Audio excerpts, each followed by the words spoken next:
Alright, we're gonna get back into Siege of Mirkwood.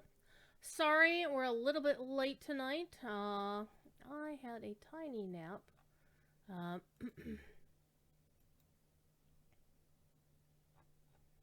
But it wasn't enough of a nap, honestly. It wasn't enough of a nap. What is going on? Oh. Obviously, Bulwer is closed for the weekend. We're in Lothlorien. We were hanging out with the drunken elves.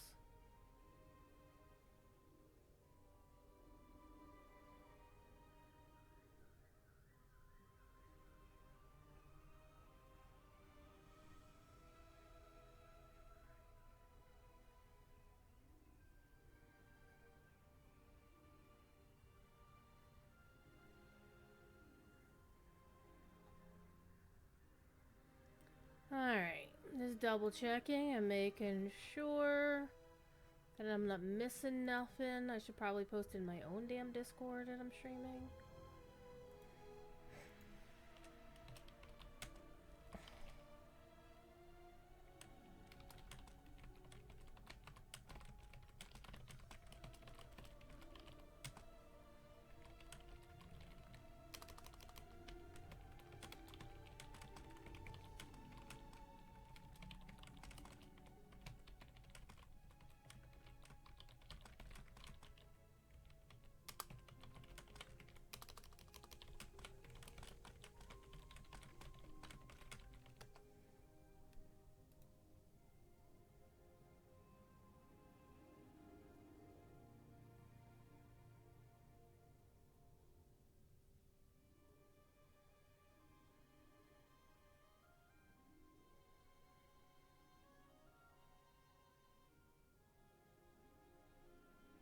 Alright.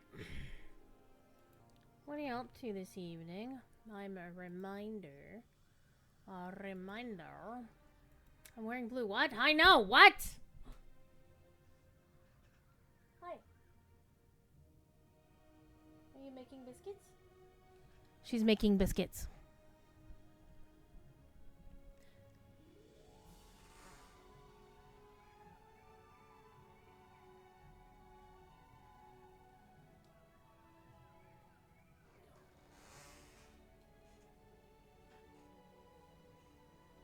On the chair. Listen to that purr. Listen to that purr. Listen to that purr.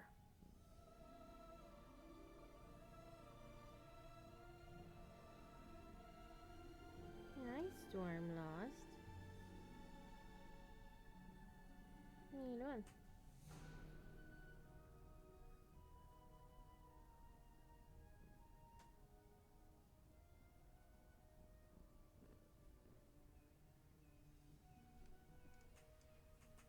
There. She had her visit. Then she had enough of her visit. We're good. That was not bothering her unduly, and she's making biscuits again.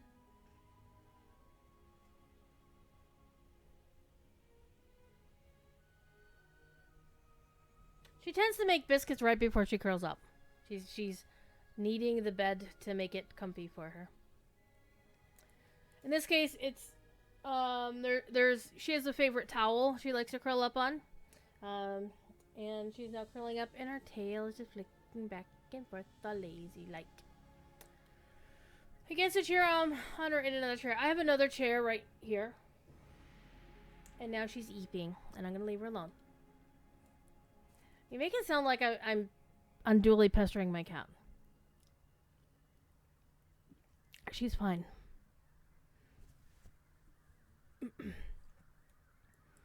Alright. I need to find a goblin here in Lorien. And I'm going to the Chamber of Leadership in Moria in the 21st Hall. So...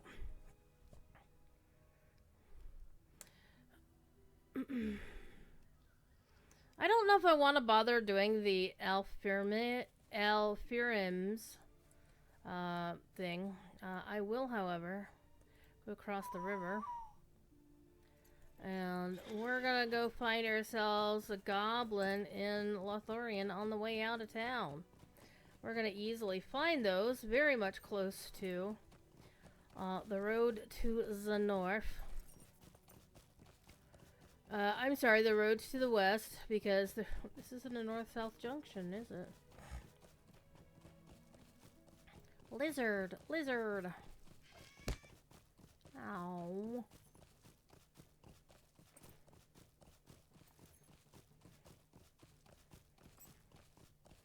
But she normally makes biscuits on me late at night when I'm trying to go to sleep.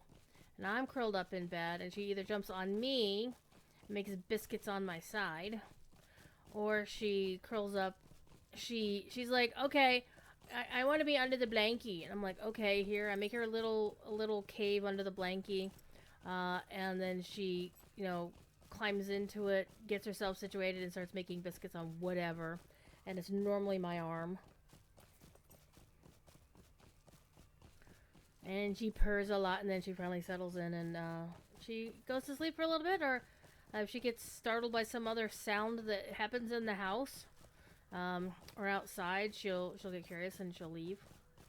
But yeah.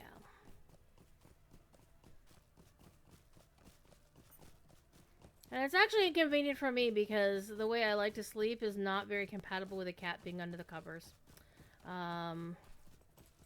But then I generally wake up and find that she's curled up on top of the covers, down by my feet. And then when she notices that my feet are stirring, then she attacks them.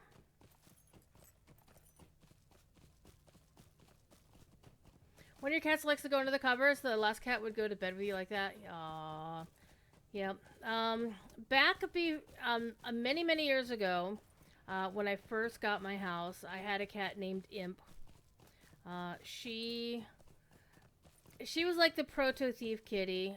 She was the cat that before,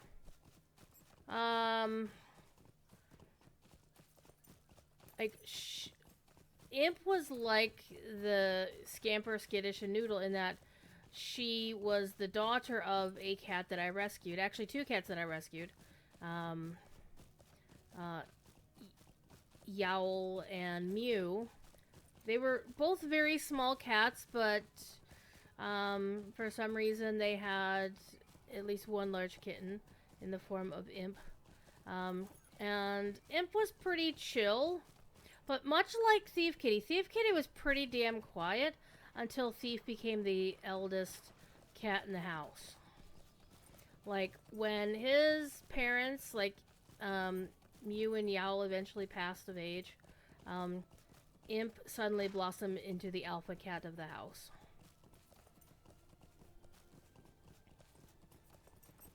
Okay, I need to find an orc. There's tons of orcs over here.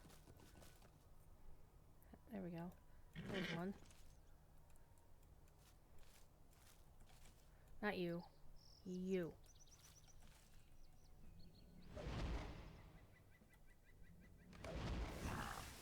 For the Grey Hammers! And now I just need to hit one up in Moria on the way, so...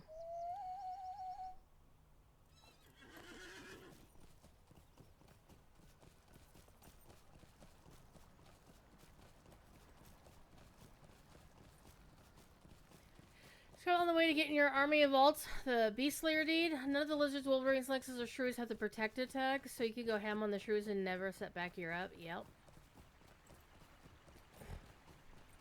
And I like that they put like a protected tag because let's face it, MMO players are pretty much encouraged to be murder hobos. It's only in a game that has really deep branching dialogue, such as single player games like the Dragon Age or Mass Effect games. But in an MMO setting, Star Wars The Old Republic immediately comes to mind, where your choices have consequences, and killing things and not killing things can come back and bite you in the ass. Okay, like here. I'm not one of those long-haired streamers that could put my hair over my ears and still wear headphones. For one thing, it muffles the sound, and for another, eventually it feels like my ears are being pressed up against my head, and it starts hurting. So.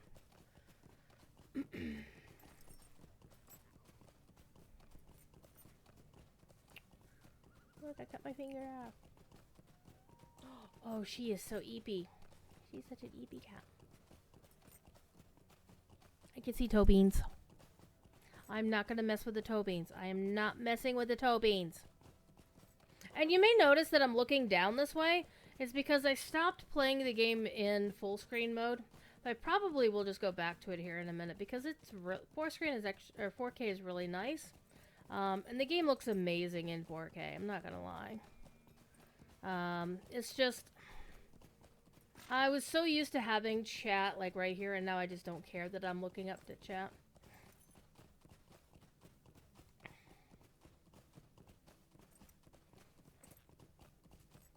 I'm actually going to just take the stable point to the 21st from the first hall, because it's such a long way from the for the first hall stable master to the 21st hall. Or to find anybody to murder, and then you have to go back. So I'm just gonna take the stable here, and then just go south. The shadow of Mordor will not long fill the halls of Khazad-dûm. Alright. 21st hall.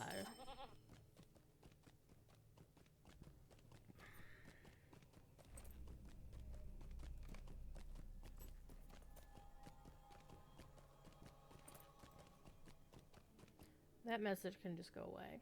I hate that message. I think this message should only play if it's like the last week of the 3-month cycle. And they really need to just rename one of these buttheads, because this one is your mission stable master and this one is not. Are you the mission one? The shadow no, you're of the Mordor main will one. not long fill the halls of Khazad-dûm. And you're the mission one. Return soon to his halls. No, you're the far-ranging one. You're the far-ranging dude. Look at all these places that you can't go yet in this game.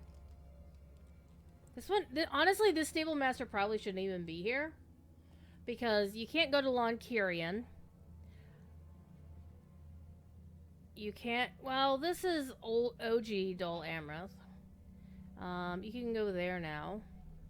You can go there. Well, some of these places, but other than places that like. Well, Old Anorian just got added, so I guess. I don't know. I don't know where the game is anymore on the server. Alright. Let me go kill a goblin down around the corner. And then we'll actually come in and do the quest. I don't think I'm going to do all of the epilogues for the Siege of Mirkwood. Mainly because I want to freaking stop playing the Siege of Mirkwood. I'll be honest with you. Also, not you. I'm gonna claim another box.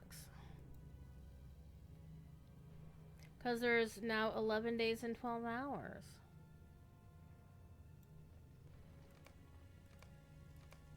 And on this server, I can still use all this crap.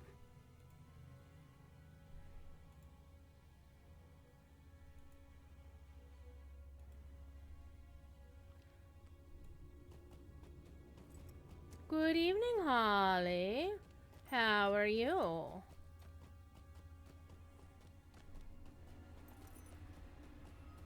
I don't actually remember if my main ever did all of the epilogues for Siege of Mirkwood.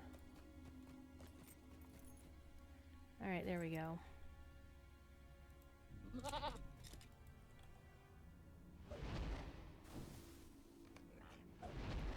For the Greyhammers! Screw you! Good thing I'm on my own channel because I can't say that on the official. So we had a lovely discussion / me ranting. Well, I don't think it was a rant. Discussing the content creator program. And then we went off on a whole bunch of other things. It was actually a pretty fun stream. And next week I will again be taking over Corey's slot. Corey isn't coming back to Lojo stream until the 13th because he's got family vacation this week and next week. And the 6th he's traveling to Orlando because we're having Sunshine Mood on the 7th. So he'll be back, but then he should be back for a while, except I'm probably going to it's possible, there's a chance that Corey will actually go to 10 stream streak. Hell yeah. You made homemade chocolate saucing cake? Okay, what's a saucing cake? Is it chocolate sauce? Like you made cake out of Hershey's Special Dark or something? Because that would be a baller. Hershey's Special Dark is the only Hershey's worth eating or drinking or putting in your milk to make chocolate milk. Because it's dark chocolate. Their dark chocolate is not terrible. It's not as good as like Lindt dark chocolate, like Swiss dark chocolate. I prefer dark chocolate to milk chocolate. In general terms, you'd think I would like the milk chocolate better because I don't do bitter very much or very well. So, like those really rich bitter chocolates, no. But you get me a proper regular dark chocolate, I'm all over that. Part of the cake makes its own sauce. Oh. You might want to give that recipe to Eldaleth. I'm just saying. Part of the cake makes its own sauce. Has chocolate chunks and cocoa. Oh, I see. So you make a big honkin' chocolate chunk, and then it melts as it's baking. Ooh, okay. You lost me at coffee. I will drink coffee, but again, it's a whole bitter thing. But it's better than nothing. Oh my god! It's like a tour of killing orcs, goblins, and uruks. Alright. Small chunks, but does not taste of coffee. Okay. Thank you for coming back to Khazad-dûm, my friend. It was a long journey for Browen and me, and we spoke at length concerning the mithril axe. It has brought us a little bit misery, and my cousin convinced me that it would still do great harm in the future if wielded. Truth be told, I did not need much convincing. I have seen firsthand the recklessness the axe stirs in the hearts of those who wield it. I stay in the dungeons of Dol Guldur speaks loudly of this point. Our fathers initially resisted, but now have grudgingly assented to our plan. The dwarves cannot retain possession of Ziggelberg. Speak to me again, and we will make this a reality. We will go together to see Browen and do what must be done. All right. Remember, Browen the was... dwarves Bori and Browen have arrived at a momentous decision to return the mithril axe Ziegelberg to the place where it was found, never to be wielded by friend or foe again.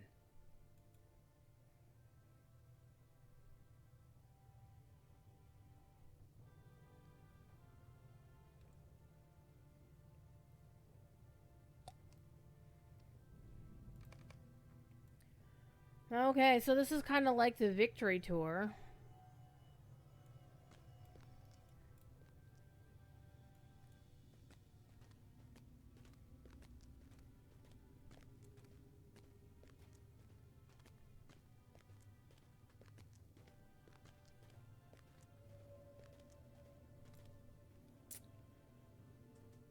You don't drink coffee, but this is good. Oh, you put the link in the... Hold on, let me see.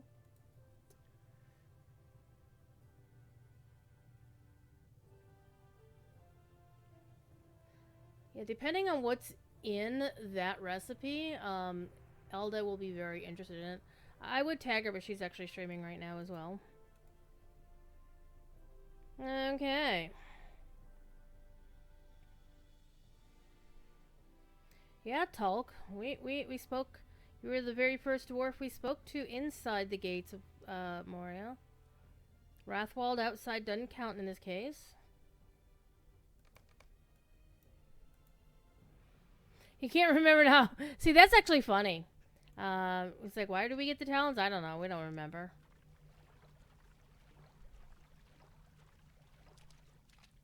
Then our good friend War.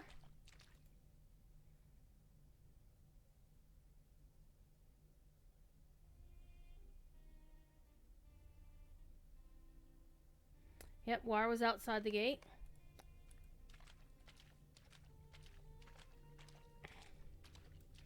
I like that they're playing like the OG Thorin's Gate theme right now. It's actually pretty cool. Well, it's not so much simple or difficult, Holly. It's Elda has very specific dietary things. That there's certain things she can't have, so she always has to be very careful about it. But she can always generally find some kind of substitute if she needs to. Chocolate is not one of the things that she has to worry about in general terms. But I will leave that up to her because she obviously knows what is good and what isn't for her. Okay.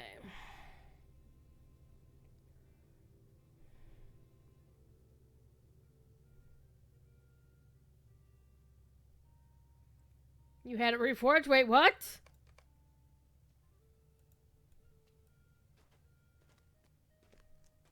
Yeah, actually I should... Hold on. While we're thinking about reforging. Oh,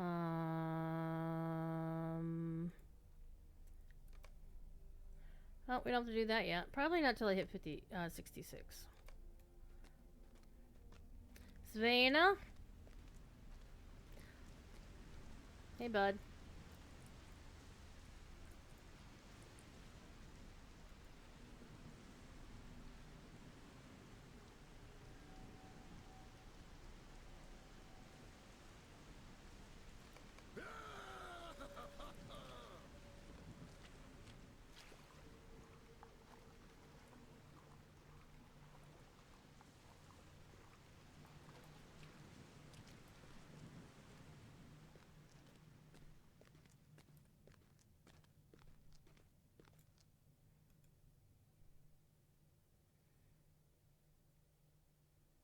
And you may not remember. It's like, hello? We were there. In the Red Horn Loads.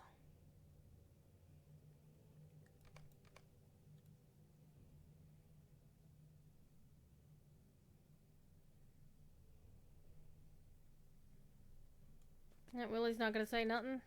Oh, you did say something, but you were slow. Okay. Slothy.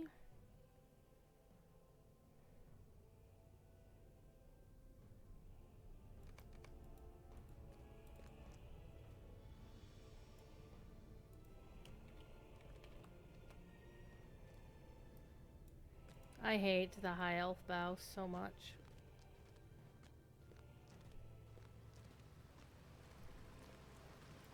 You're also trying to make a small batch of strawberry gummies. Strawberries, lemon juice, plain gelatin, honey, and water. Ooh, that sounds nice. The only thing I've made recently is I made spaghetti. And normally when I make spaghetti, I just use like, you know, pre-made sauce. And I usually get the kind that's flavored with meat.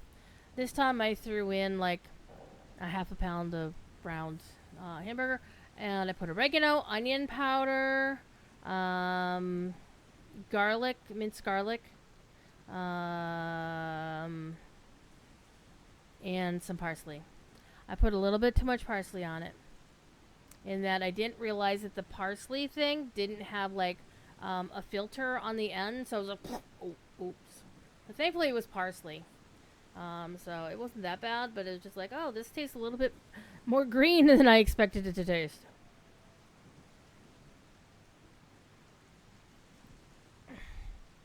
So this is basically just reminding you of all the crap you did in the previous expansion. Look at the stuff underwater, but are those reflections? Is that a reflection? It kind of looks like a reflection. Because we know this game does not do underwater very well. See? Look. Look. Gentlemen.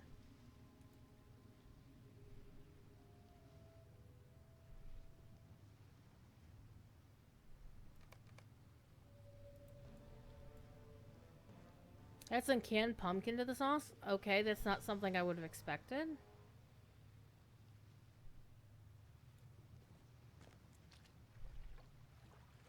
Unfortunately, I'm the sort of person that I prefer fairly plain food. Like, when I make chili, I make it very plain, with only a little bit of spices in it. And definitely nothing involving heat spice. Like, actual spicy that's gonna make your tongue burn. Okay.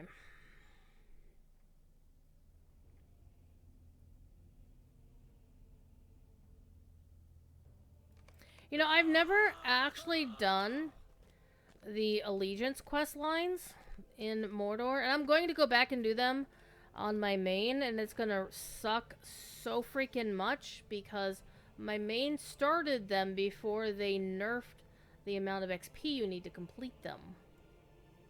Add some sweetness and ups the veggie content. Yeah, I need to adjust the veggie content in the food that I eat for sure.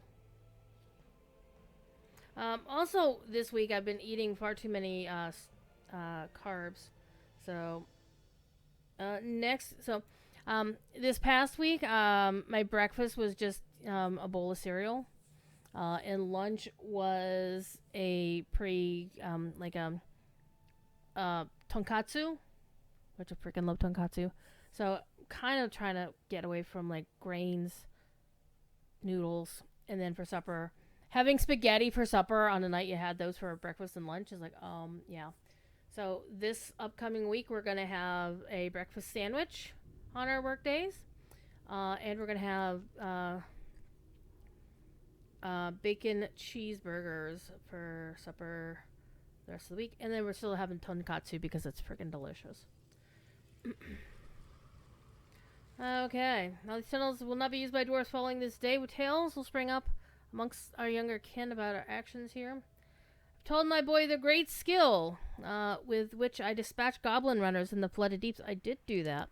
He is amazed at the number, though to be truthful, I've forgotten how many it was. 50? 100? It was a lot. It was a bunch. Who can remember? Well, Pepperidge Farm remembers. North Cotton Farms remembers? I don't know. It should be the Hobbit version. North Cotton Farm remembers. That should be a Lotro meme. Like a variant of the Pepperidge Farm remembers meme, but have it be North Cotton Farms remembers. That needs to be a thing. If it hasn't been done already, somebody needs to do that.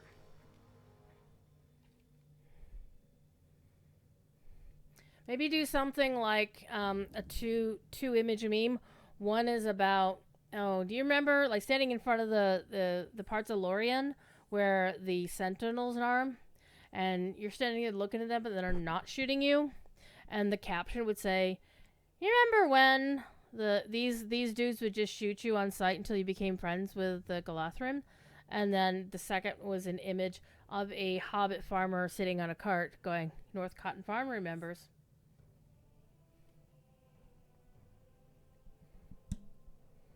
You had to learn this from Dr. Internet rather than the many doctors in your life who whiffed a very obvious diagnosis.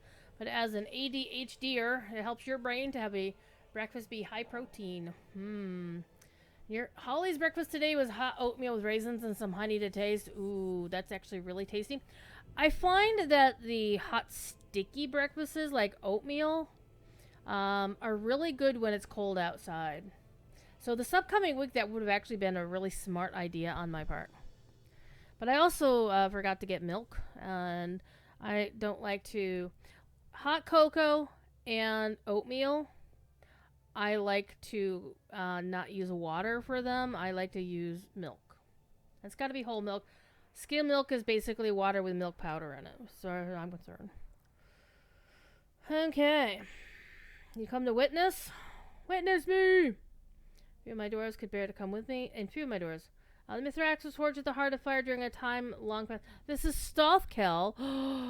Oh. See, when Corey goes on his weekend marathon into Gundabad, he's going to be so sad with what happens to the dwarves that he has met over the years. And part of the thing is he knows that something bad happened to the Iron Garrison, so he hasn't done the allegiance quests either. So he doesn't know that there's the epilogue about the Iron Garrison, where there's a second attack of the orcs and the Iron Garrison falls for real this time. And we know that Broger is killed in that. I personally haven't played through that story, so I don't know it either directly. But you can look it up on the wiki. Corey does not look anything up on the wiki. He's got a lore monkey for that, and it's not me.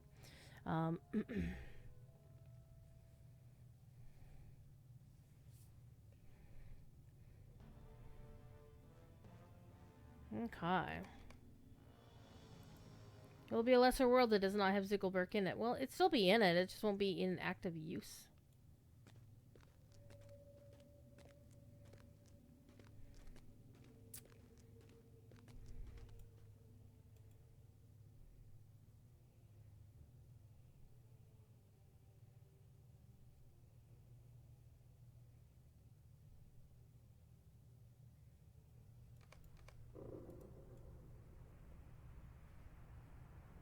Use a kettle to boil water. Pour the water over the Quaker rolled oats and raisins, bunch of salt, and let stand for 10-15 minutes. Or 5-10. Which song? Oh.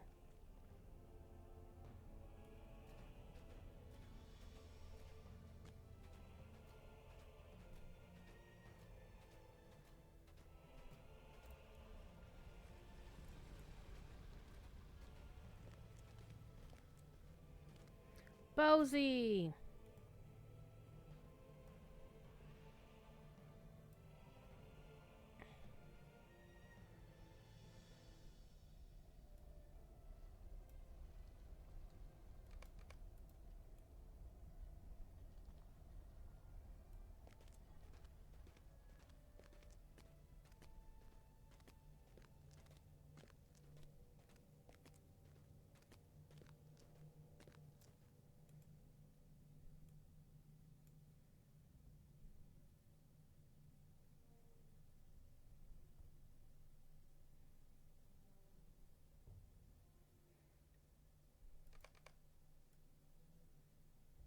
It seems foolish that we're doing this.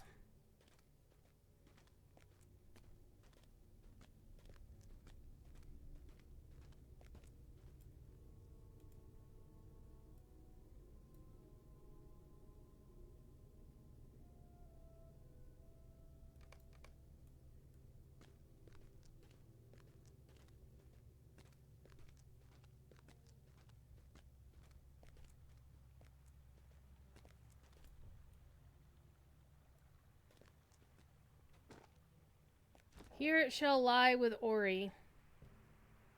Now, actually, this was Owen, wasn't it? Ori was the one who fell in the chamber of Mizarvul.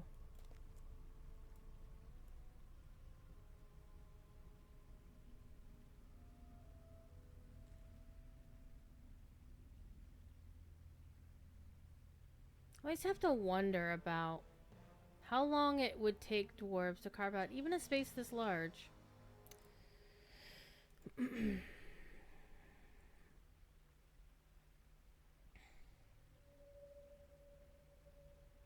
Friend of your grandfather could not have kept the trail beast in the pool at bay. Return it to Owen.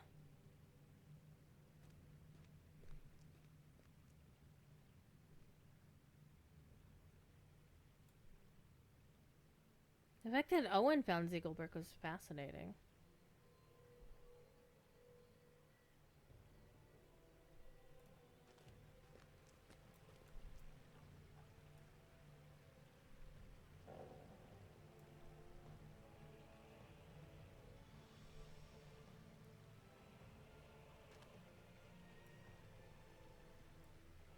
It's interesting that this is clearly a man sword. This is not a dwarf sword.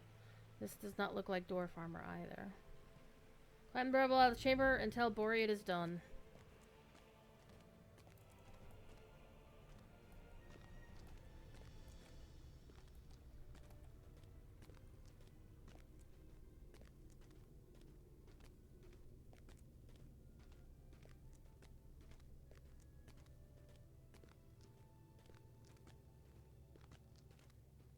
And all the dwarves are here.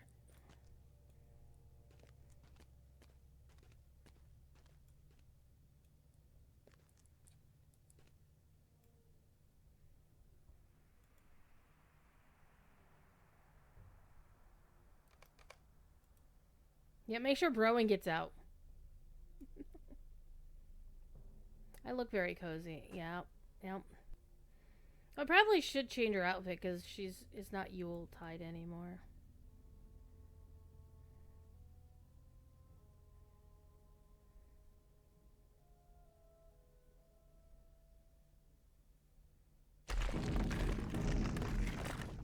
But one thing to bear in mind is passages can be reopened. New passages can be dug out.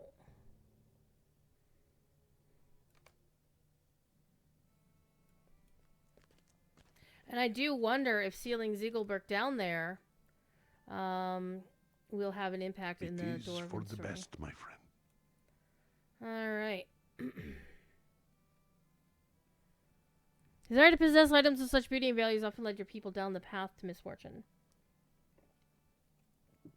And that's really a breaking of the cycle that's unusual in dwarves. Because that was part of the thing about their 7 rings of power. Was Sauron learned that he couldn't dominate dwarves the way he could men. And instead it turned their passion for, gold and gems into greed. And made them more susceptible to the dragon's voice, for example. So this is a case of them breaking the cycle. And I find it very fascinating. You must slay Gorothul and end his menace. Okay, this is the part that we're not going to bother with because it's a fellowship quest and I got better things to do with my time. So at this point, I can just start doing my level 65 stuff. And I have been summoned to Rivendell. So we're gonna go to Rivendell.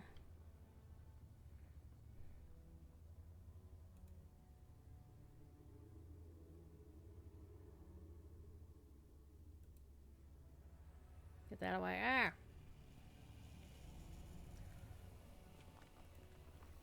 So you don't have to do all the epilogues. The epilogues, you can ignore them and you can just say whatever. So you can go back and do them later on.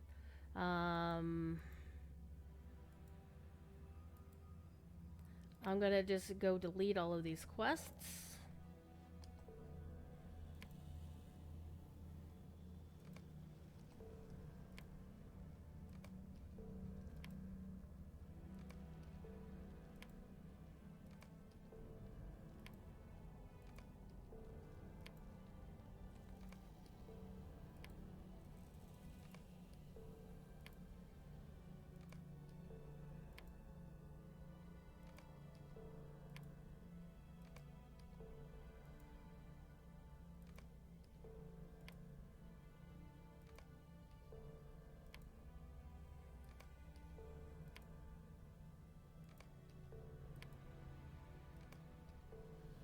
Okay.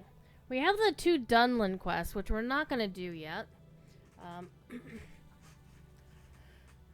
We also have our Lore Master quest, which we're not going to do either.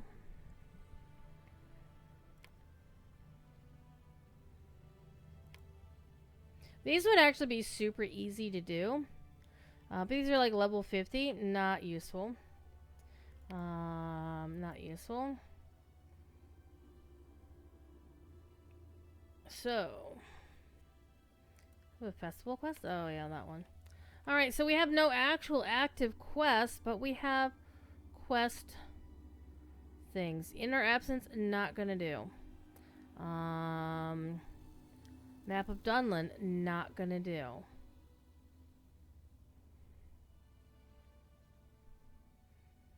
But we were summoned to Lord Elrond, so we're going to go to Rivendell.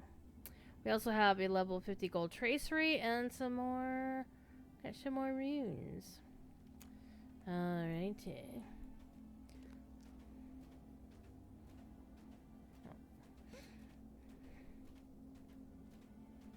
I'm gonna go hang out with the elves. We're going to see elves, sir. Elves, Mr. Frodo. I can take a look and see what some other items, if I wanted to make another outfit for my character.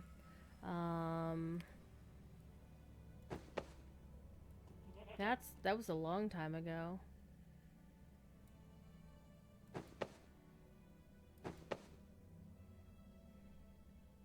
Well, I could put the whimsical outfit back on. You know, I'll go back to that. We could do this one. Nah.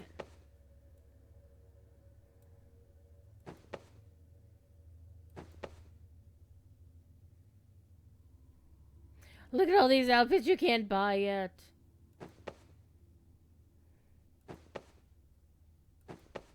Look at all these copper outfits. Kinda like this one, honestly.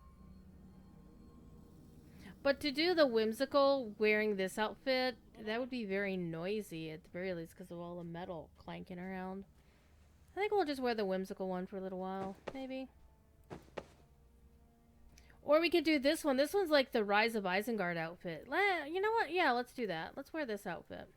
Though we are going to fix the Mogs. I'm using WoW terms. The appearances of the weapons. Like, oh my god. Alright. At least on this server, my stuff isn't so over full. Alright, so this is the one I am currently using.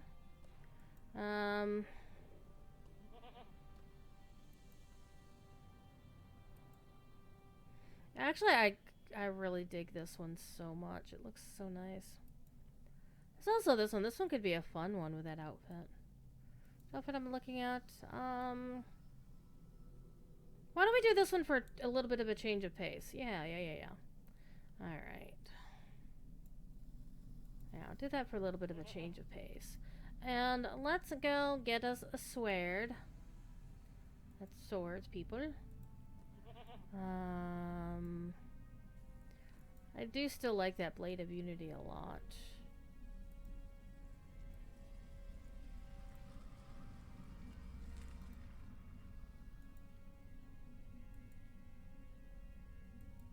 Can't use the great sword. Can't. Well, I could use that. Alright, Protector of Stildine. Okay, so my choice is I'm gonna just use the Blade of Unity. There we go. There we are. Except that's not the Blade of Unity. Did I mess something up? I did. I must have done.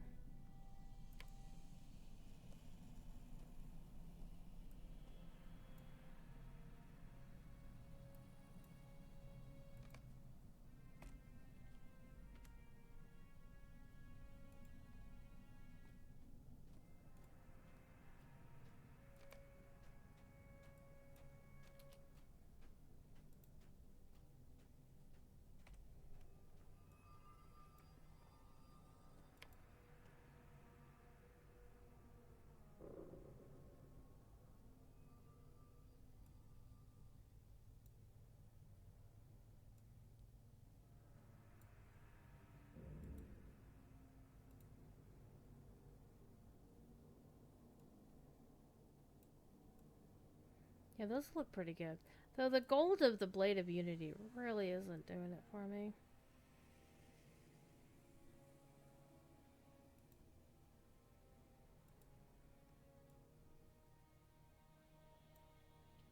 Yeah, the Ceremonial Blade of Rivendell works better in that case, I suppose.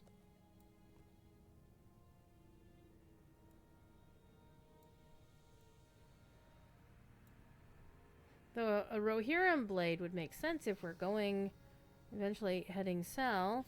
Though that's gonna get us in trouble. Could do Mirkwood Sentinel. I really don't like swords that have that wider blade toward the end. Protector of Istildine.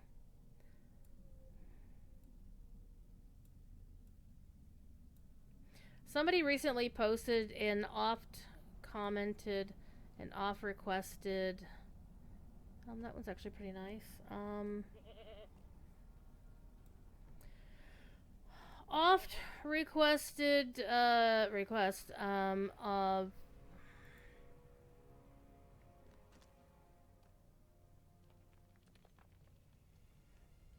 that they allow us to equip or cosmetically equip legendary items in your offhand. That would be so nice.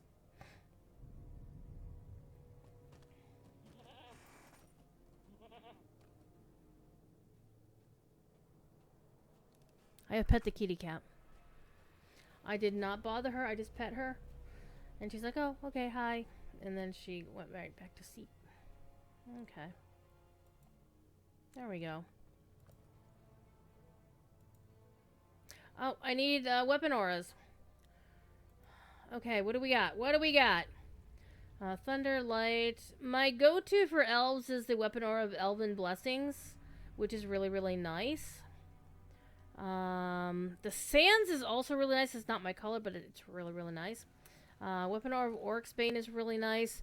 You know what I have, chat, is I haven't opened any of the most recent coffers. And I seem to recall the Jaunty one had a really nice thing in there. So we're going to open that up real quick.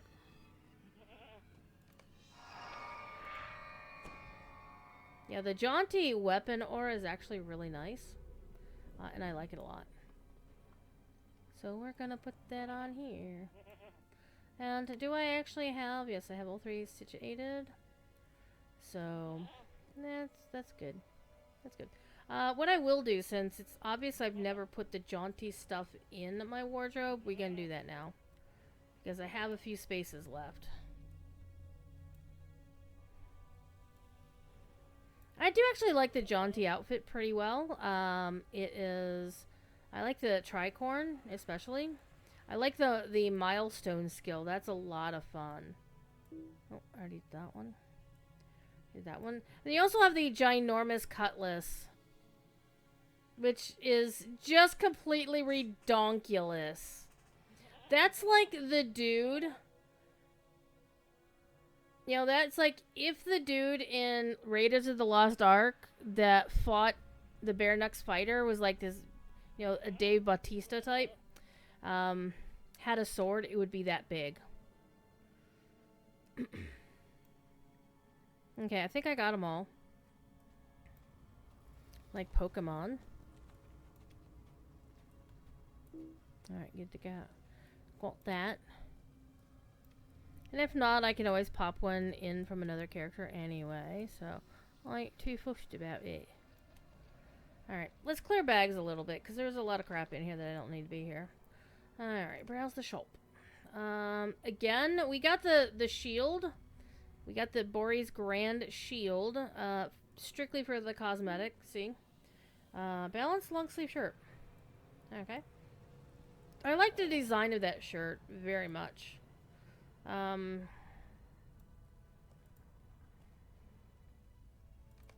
The base design of it, Standing Stone and Turbine have used over the years to great effect.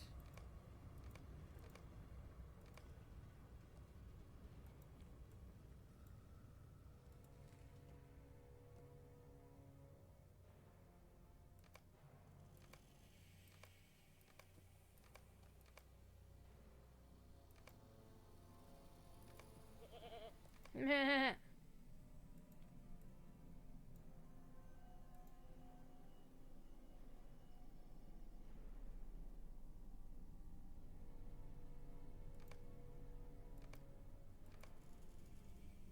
remember looking at that bow on the official earlier. Look at all those free spaces.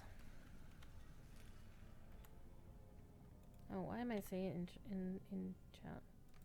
There we go. There we go. We got some empty spaces. Okay, let's remember where we're going. Everybody remember where we The parked. shadow of Mordor will not long fill the halls of Khazad-dûm. I can't go to any of these The places. shadow of Mordor will not long fill the halls of Khazad-dûm. The reason you'd want a one-handed sword to be point heavy from the middle of the point is that we can put the out. This is true. Unless you're going to use the sword more like a club. Then again, there's a lot of sword designs in this game that's like, this design kind of stanks. This design, look at this. The jaunty thing looks really, really good. Alright. Nope, wrong way. We're headed out this way. Because we're going to go. One of the nicest quality of life updates they had in this game was when they... You can actually swim across the Black Lake and go out that way if you really wanted to. One of the nicest quality of life updates they did is when they redid the map for the Troll Shaws. And added all the extra stable points to accommodate the angle of Mythithel.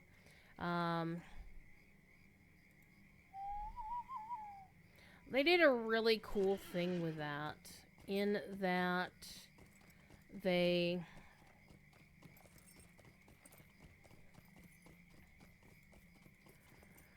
made it so that you did not have to do the entire goddamn story to unlock swift travel back to Rivendell.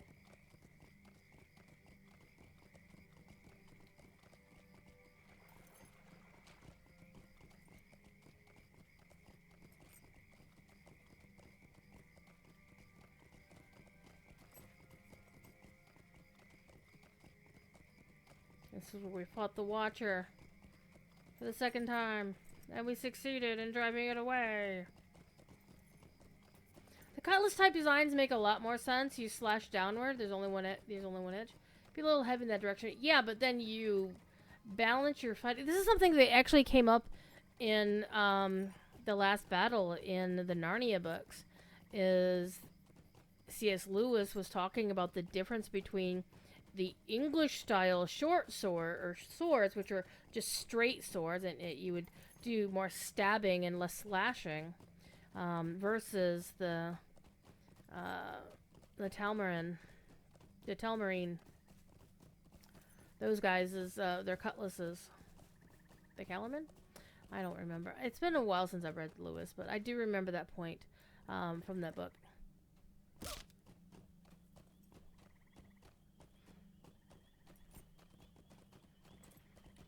And if one is to go on a C.S. Lewis rampage, is every freaking person who says that the Narnia books should start with the Magician's Nephew, I'm going to say this categorically right here. They are wrong. And it's not, oh... It's because I read them with The Lion, the Witch, and the Wardrobe first. No, it's not that. Corey actually was talking about this recently. And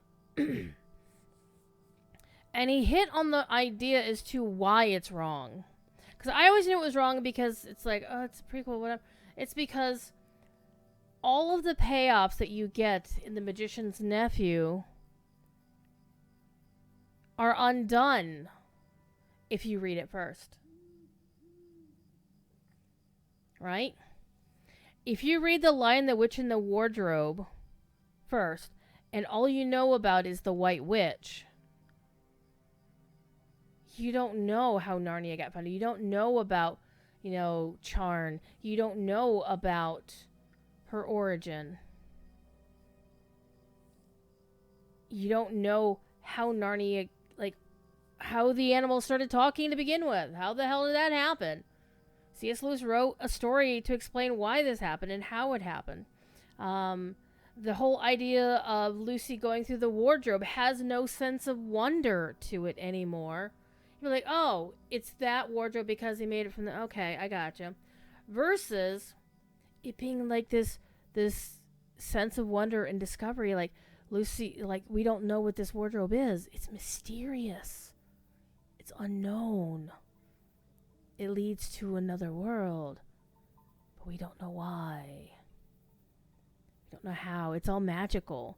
And by reading The Magician's Nephew first, it takes away that entire thing. It's like watching the Babylon 5 prequel movie in the beginning, before getting up to like season 3 of Babylon 5. Right?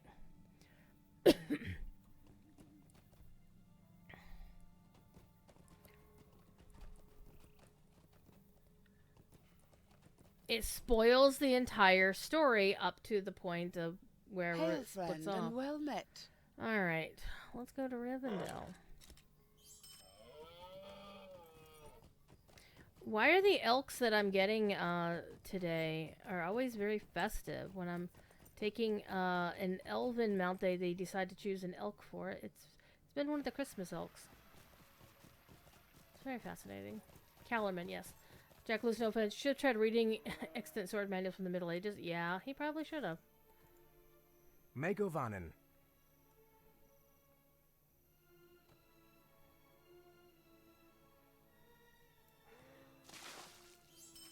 At least he's not, like, drowning that poor horse now.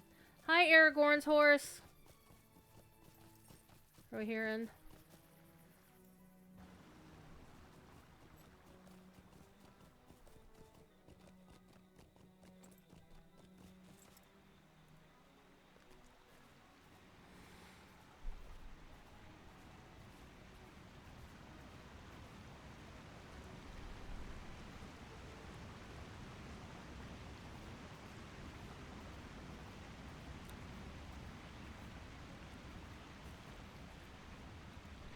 We are met in time of need, and it is a joy to see you. Alright. Let's talk to Master Elrond. Master Elrond awaits. Messages have come from Lothlorien. Messages that cannot be ignored. My sons have returned from the wild, and together they and a hero of Eriador must respond to these tidings with decisive action. Alright.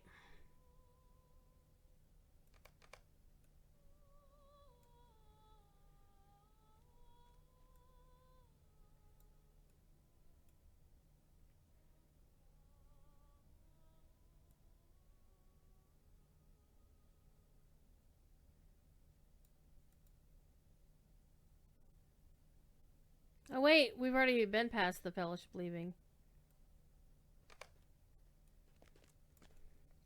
And now the Hall of Fire is very different because we don't have to go through a freaking portal to get to it.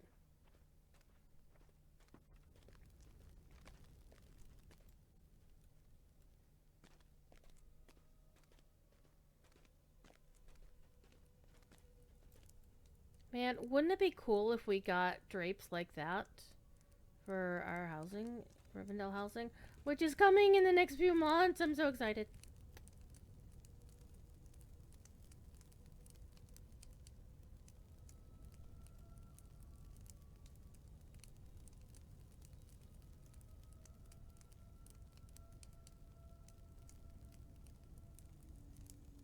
Okay.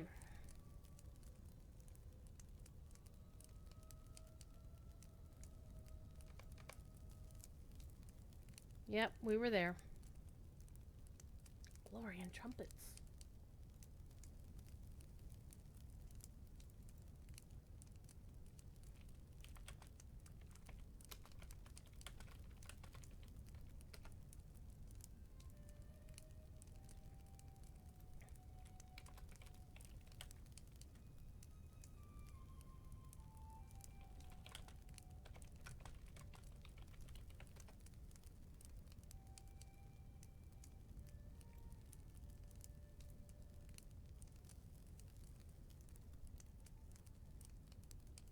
You wonder.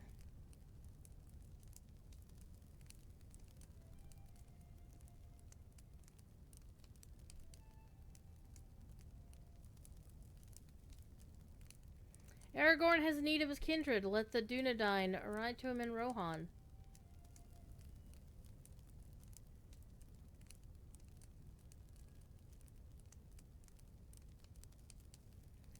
What is he doing in Rohan? None of the plans we discussed should have brought him there. Should have brought him thither.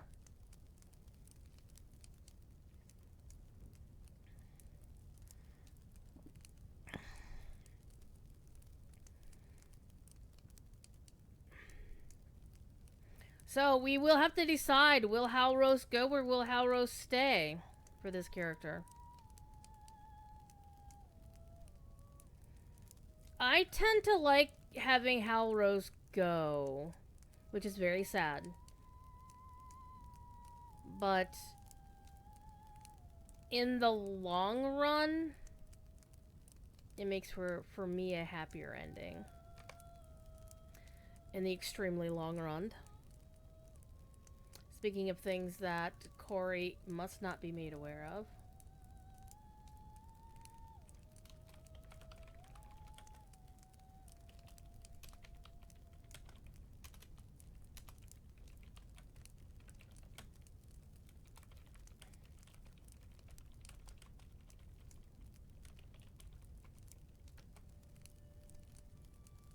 Alright, what's going on in Discord? Oh, people are posting things. I will look at that later. He should go, of course he should go, yep.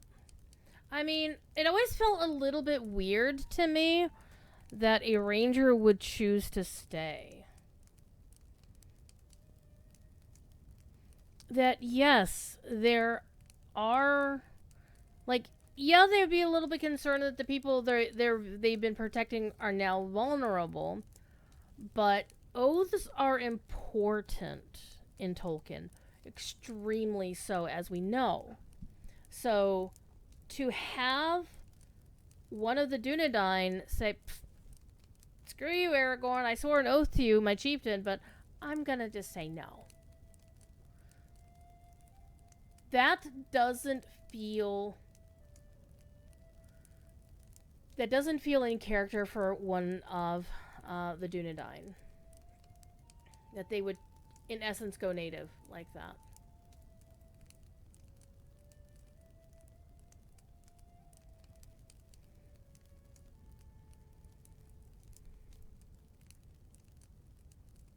Okay, walk to the library. Oh.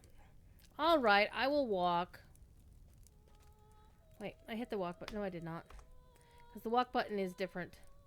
Bilbo has retired to his room. Aww. We're gonna walk to the library. We're gonna RP walk to the library. And I bet people have had a hell of a lot of fun with the movement styles in roleplay. Though most of them aren't this. This one is more geared to roleplay, I think, than all the others.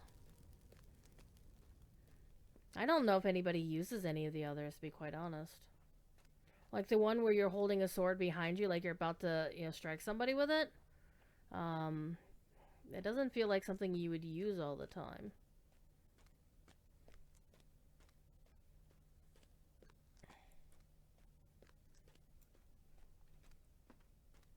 Let's go back to the top.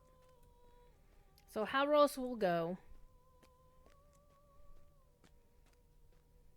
The Merc one where you're visibly sneaking, that one I can also, that would be like the second most used one, but only in certain circumstances. This one you can use all the time.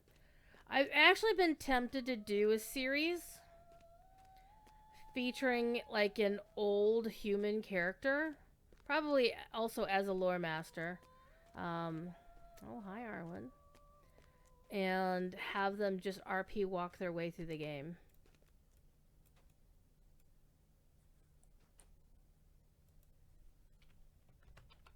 You fucking bow to Arwen.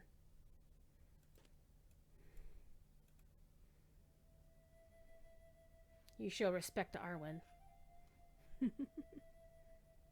You know the many messages from your grandmother, Galadriel. I know that my father is together to Dunedain. We knew this day would come, he and I both long prepared for its arrival. It's been my part to craft an item of beauty and of use, an item Aragorn will have need before all is done. Yes, he will. He knows of its making, and it will be a sign to him that the hour has indeed arrived, that he must seize that which is his. I hope it will be comfort to him, too, in distant lands. When the Dunedain are all assembled, I will send for you. I must be sure that someone can bear this item to him. I will call you before the rangers depart. Well, Halbarad will be doing that. But I like how they weave our characters into the story in a way that we fit without interfering. Right? We don't assume an importance in the lore that we don't have.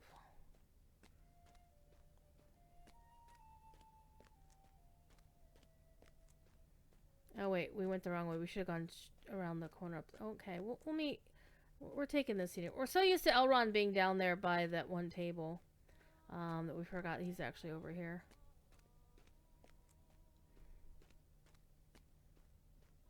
Way over there.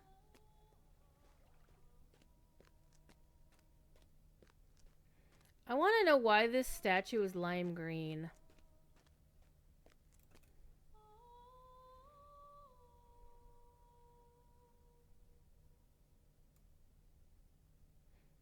There's no reason for it to be painted green.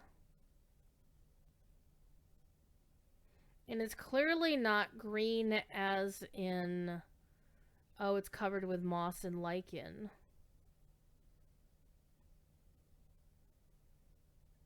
Could it be made of an actual green stone, like a ginormous piece of jade or something? But I don't think we know jade being part of Middle-earth.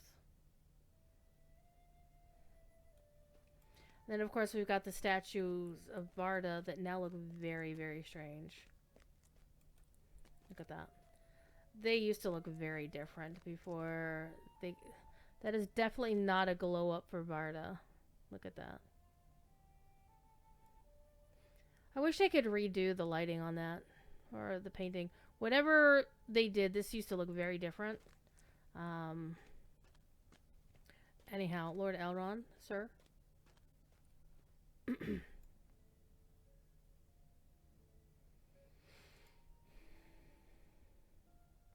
will not be easy to gather them. Best for you to bring the message to certain of Aragorn's kin.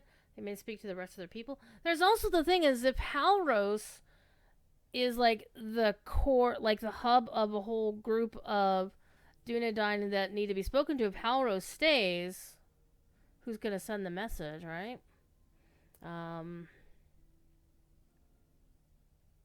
Well, he probably would send the message, but then he would have to answer all their questions, like, "Why aren't you coming with us? Are you giving up your oath to the Lord?"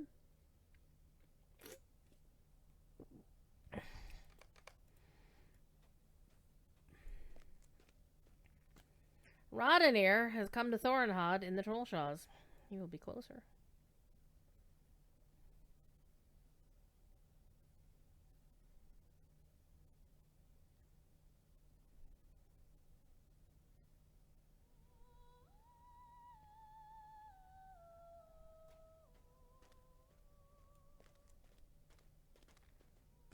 I still walk faster than you do. Candaith. Oh, Candaith. You foolhardy one. You were great until you made a mistake. Candaith is like playing DDO Hardcore League. Everything's great until it's not. You're beating on the bad guys. You're winning. You're alive until suddenly you're not. Yeah, Ceradan actually has a house.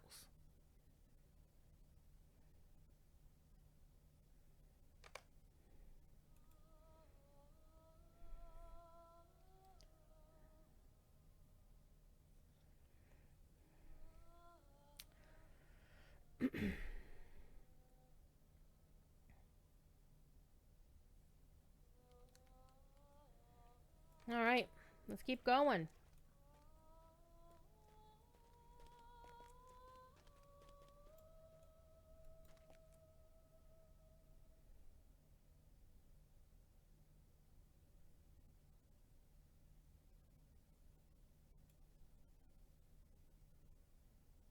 That's fine, Elrond. I know them. Which, unfortunately, it seems kind of... Okay, I'm going to say this. I love you, Sending Stone / Turbine. But it seems kind of foolish that Elrond doesn't know the names of the towns in the Shire. He's had Bilbo as his house guest for the past 17 years.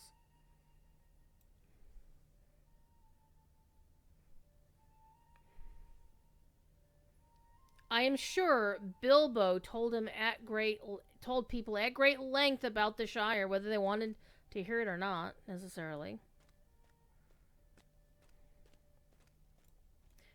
Callanglad, she's not into you, man.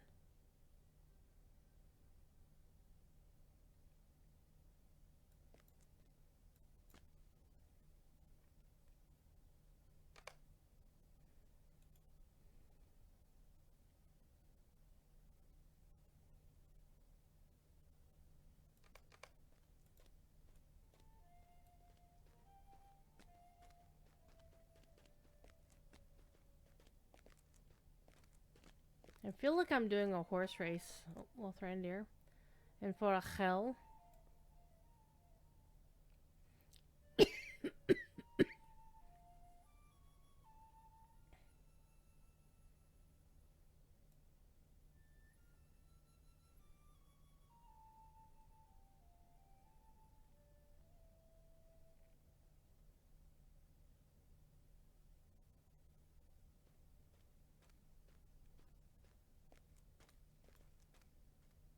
And Gildor and Glorian would also give him Shire intel. True. Except we know that Gildor is playing Hobbit babysitter now. He has a day job.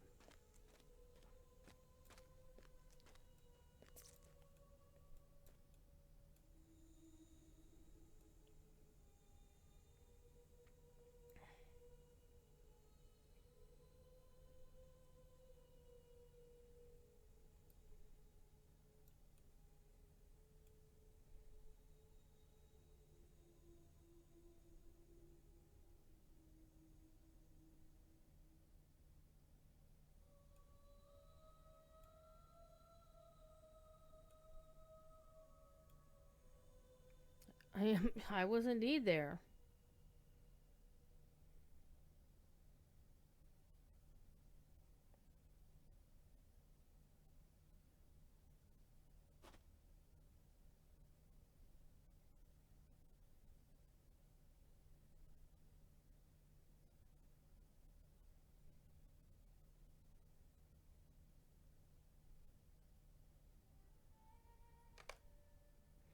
Elroy here disagrees.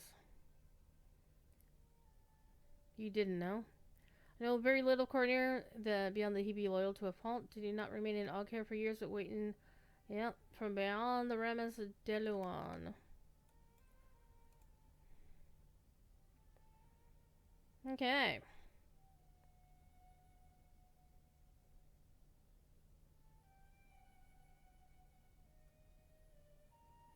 And with the messenger these messages deserve. Oh, I'm gonna tell. Okay. Alright.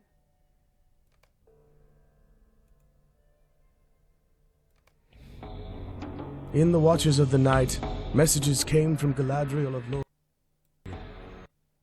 Messages that give me pause. The company that set forth from Rivendell with 9 now departs with 8, bearing the gifts of the Lord and Lady. Their road takes them now down the waters of Anduin and beyond my sight.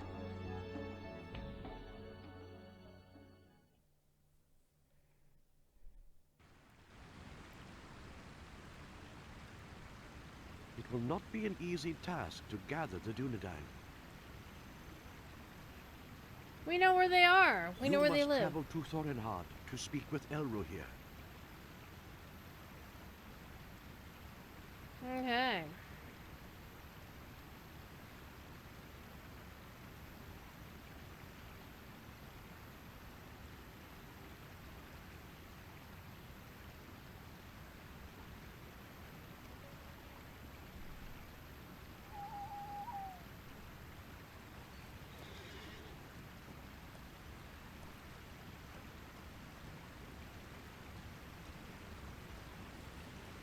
I forgot that was still in walk mode.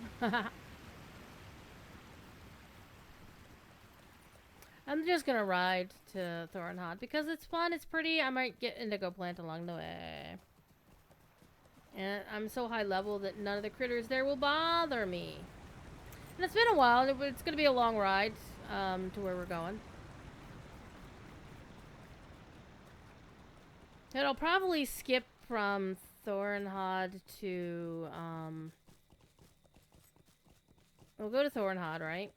And then we will skip to Oscaruth. Wait, can we see? Can we see? Can we see the thing? Wait a minute. Are there doors here? We know that there are doors leading to the Rivendell housing, so I think it should be here as well.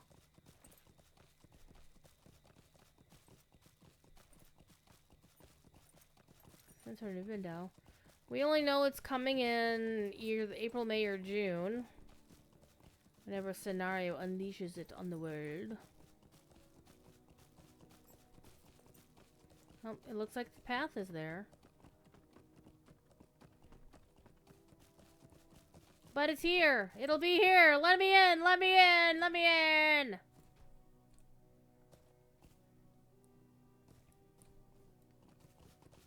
But that is not this day. You're gonna use those sword walls for sure? Ooh, yes. There's gonna be some Rivendell housing available on the rep vendor, which means you do have to do your Rivendell rep. I mean, it's like most of them. They have some stuff that you can only get if you achieve reputation with a faction. I mean, that's not anything unusual.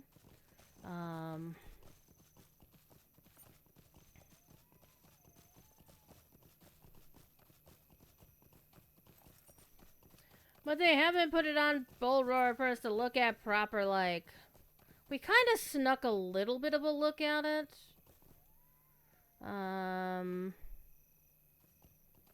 It feels like it's like up there somewhere. Let me get further on up.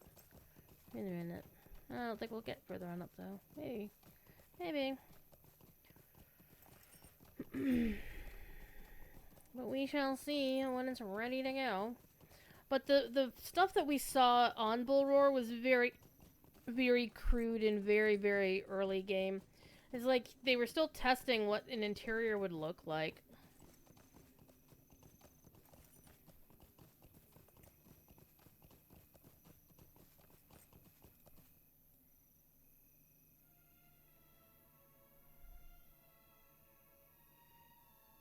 Yeah, it's got to be up there.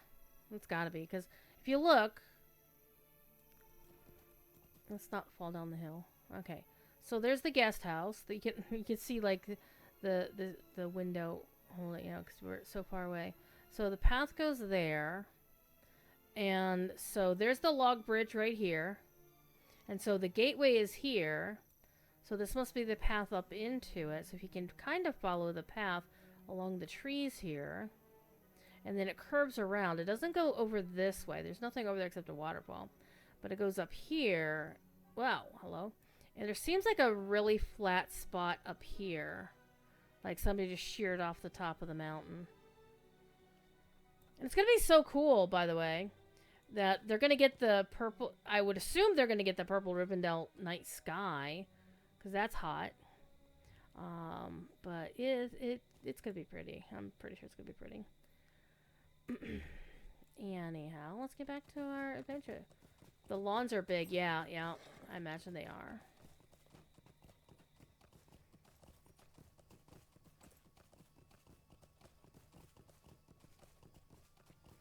But the main question is, I haven't really seen the kin house yet, so it's going to take a lot to convince me to move my kinship to a Rivendell kin house. I'm not interested necessarily in having, I don't know if they're doing the mobile housing hooks or anything. I think they are. I don't know. Because we haven't seen the hooks yet. But I love my Belfless Island house because it's a whole goddamn island. And if you didn't know anything about me, I love water. Like when I'm building in Ark, I want there to be close to water or something to do with water. Like my first Ark map was the let's go see if the one rare that pops in over here by Giant Valley is here.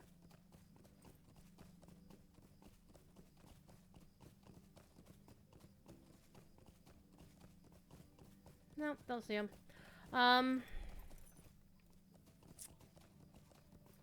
My first Ark map was the Crystal Isles map, And then there's a place in that map where it's in the southwest corner, and it's all nothing but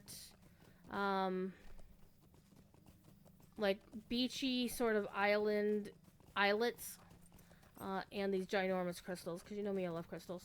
They're not as cool as the crystals in the Geode House in Erebor, by far. They don't glow, or, well, they kind of glow at night.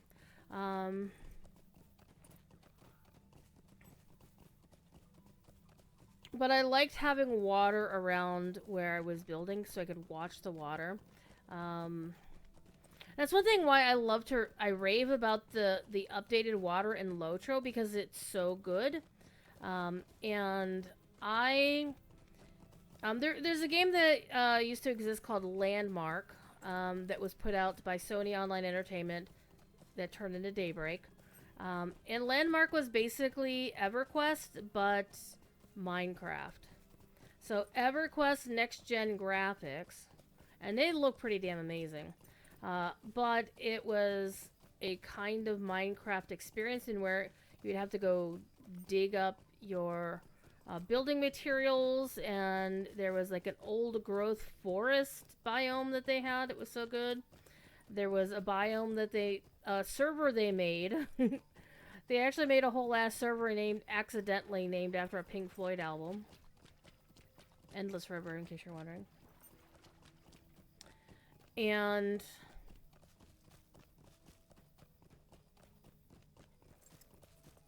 it was... I'm trying to remember where I was going with that. I sidetracked myself again. Oh, building things by water. So, as I started playing more Ark maps with my friends, with Devilore's parents in our small community, another map came out called Valguero, and there was this gorgeous spot right next to a waterfall, and so that's where I learned that I like to build near water. I like to have houses that are near water. So Belfast housing for me is perfect because I get to just stand out on my front porch and watch the water all day. I could watch water all day long. And that was the thing in Landmark. Landmark had amazing sunsets. Oh, the number of screenshots I took of sunsets in Landmark. And I was building a smuggler cove, like a smuggler's cave. You know, I found an island that was just big enough that had a cave on it, and I expanded the cave and made it into like a smuggler's area. It was really cool. Alright, Elro here, my lad.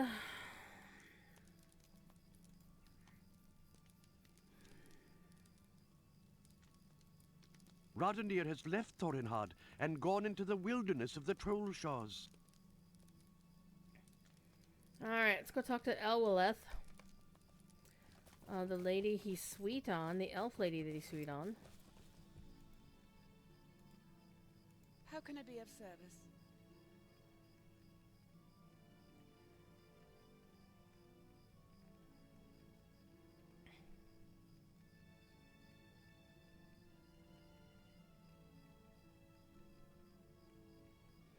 Oh god, the Leyland Caves. Ugh. Probably one of my least favorite quest areas, I have to say.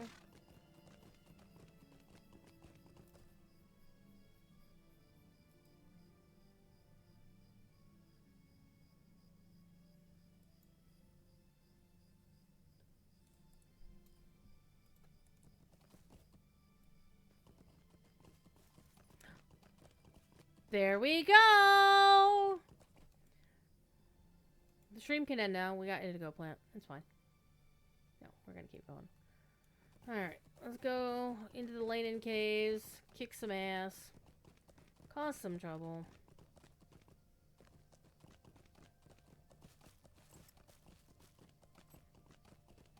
Now, I could have probably taken the stable up here, but I did not.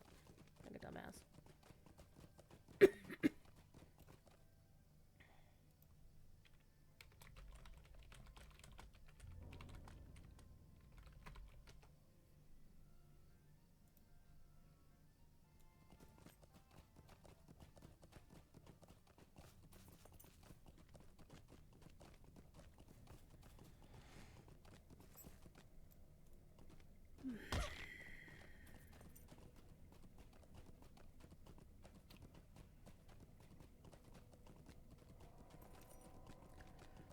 will get it on Bull Roar when it's ready to go.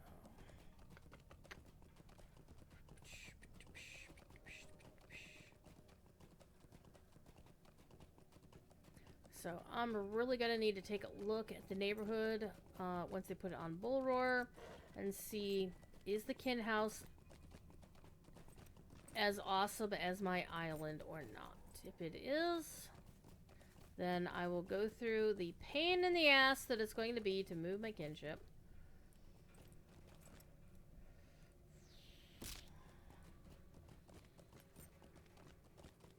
If it ain't, I'm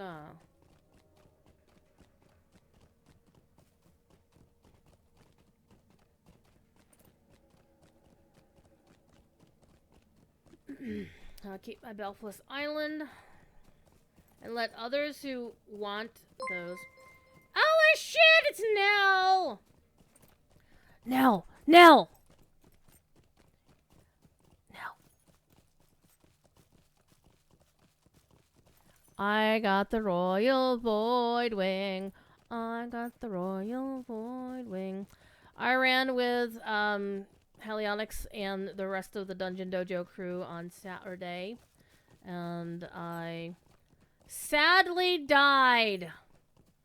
I'm actually kind of mad about that because I was trying to do the raid, and I had prepared by doing the story mode, so I knew about the flight mechanic, but I couldn't mount up, and so if you don't mount up in time, you die.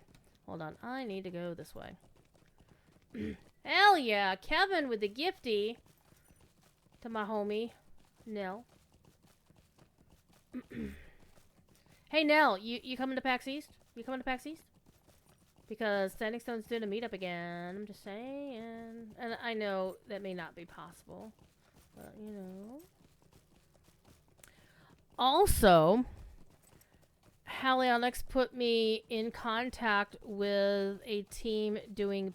And the Dungeon Dojo one, as you know, was free. They were just doing one last heroic hurrah. But she put me in touch with, you know, I'm going the wrong way. With a mythic crew that does paid runs.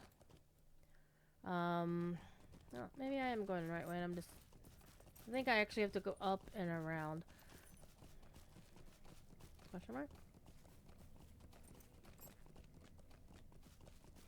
This feels like I'm going the wrong way. It very much feels like I'm going the wrong way. It is. I have to go down and around. But only for in-game gold. So, it's a lot of gold. I'm gonna be so freaking broke afterwards. But I'm gonna get a mythic carry on Tuesday night. And I'm gonna get the mythic mount. And it's obviously the one that, in terms of appearance, that I wanted more. But in terms of being as fussed about missing it, not as much, because the mythic mount is available, will be available afterwards. You just have to, you know, manage the raid. It's just like the 1%. Honestly, it's bullshittery, but whatever. So eventually I could have gotten it at some point or other, right? I would have been able to get it at some point or other. And I wasn't fussed about that. But for 1 million gold, I will have no more money in WoW for a while. But I will get the mythic mount. It'll be fun. It'll be good.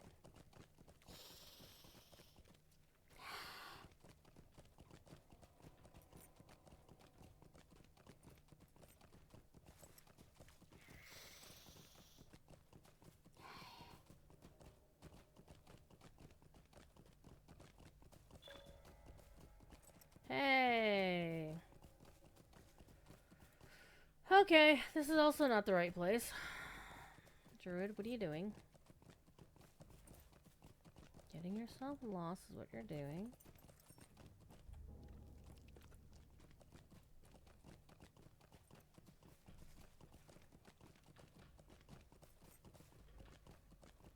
Nell's not coming to PAX. Understandable.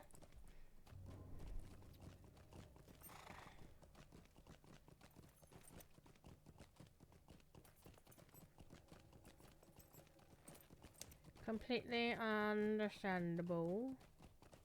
Going to PAX is not a cheap experience.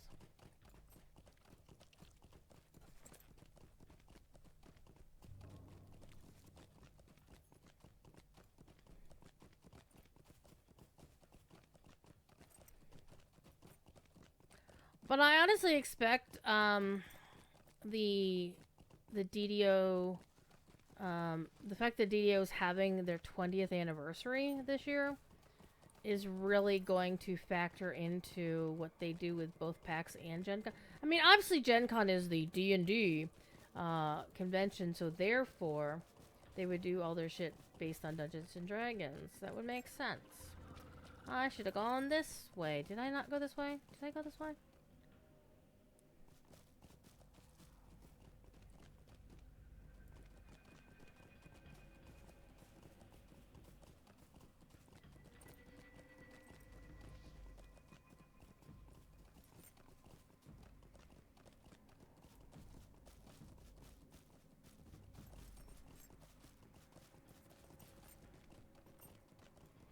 I did not go this way. That's right. I was thinking of another place that you can go in these areas. Oh my god. Get up there. Get up there. I know it's a steep hill. Alright. One of my least favorite questing areas in the whole game.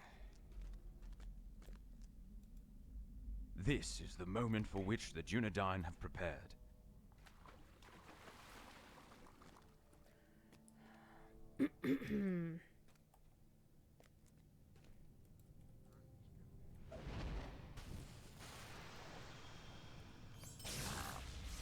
For the Greyhammers!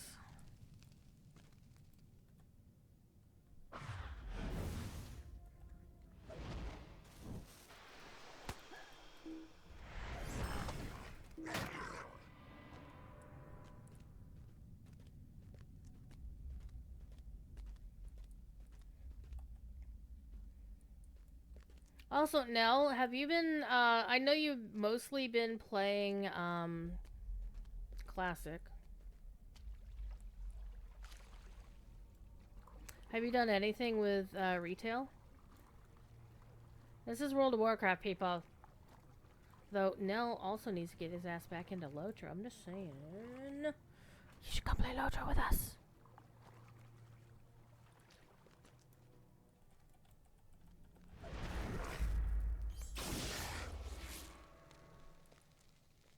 You and all your raiders need to come play Lotra with us.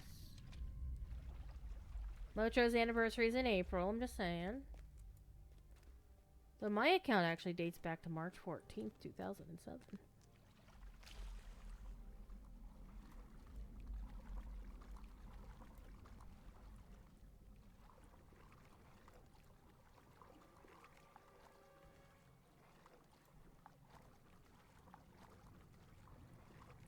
I'm pretty sure I'm getting lost in here. Which is, unfortunately, usual in Leynin.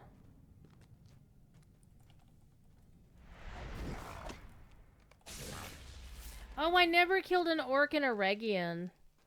Or in the Misties. We can do that later. We can do that later.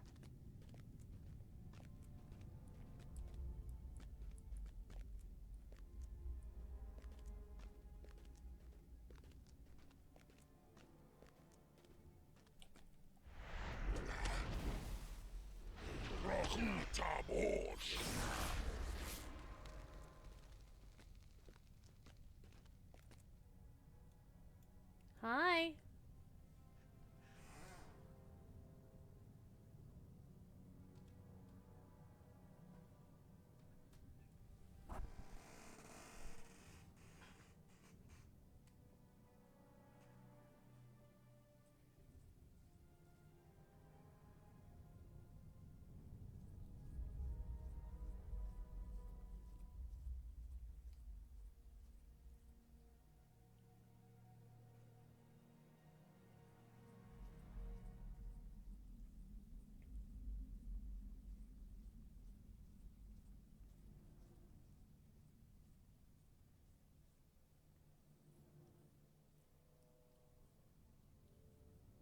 bite the fingy.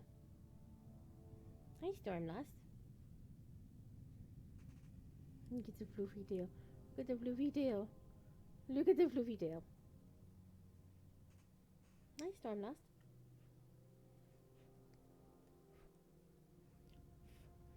Hi. Hello, little kitten catten. What are you doing?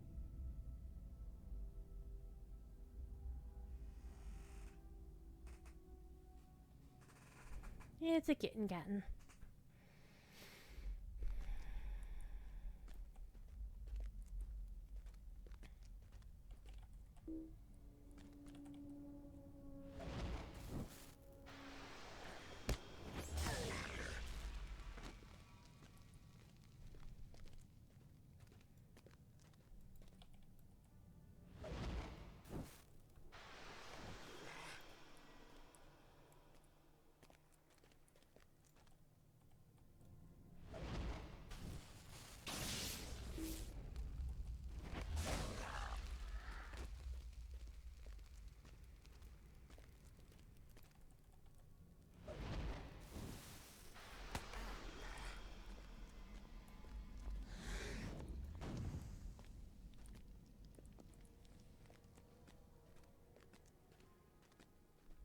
Now let's get lost in lane and while we look for a few more orcs who are not those kind of orcs. You're not the right kind of orc.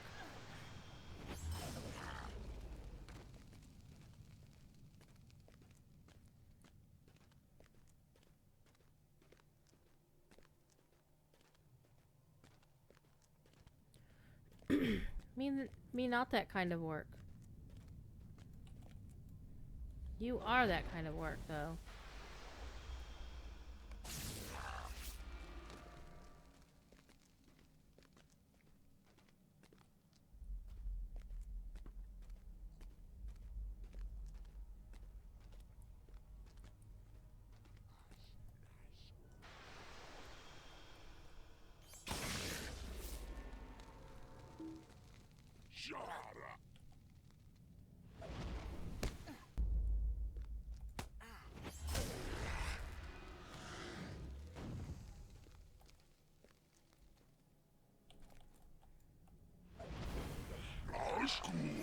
Nazgul. Alright. Then there's this extra thing down in here that you can go find more of these people. And you're like, what the hell is this?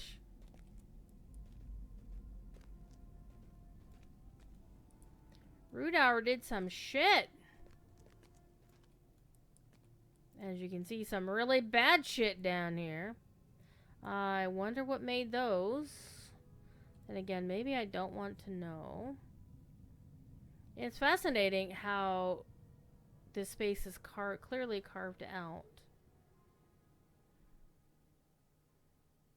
Though having those roots exposed like that is probably not good for those trees. I'm just saying. And we're gonna head back out.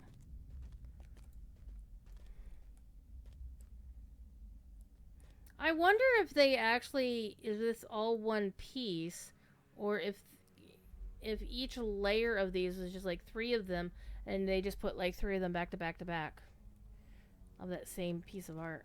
I don't know. But let's get the hell out of here. I'm actually half tempted to spend a Mithril coin to get back out and just go straight to Thorinhead, but we're not going to do that.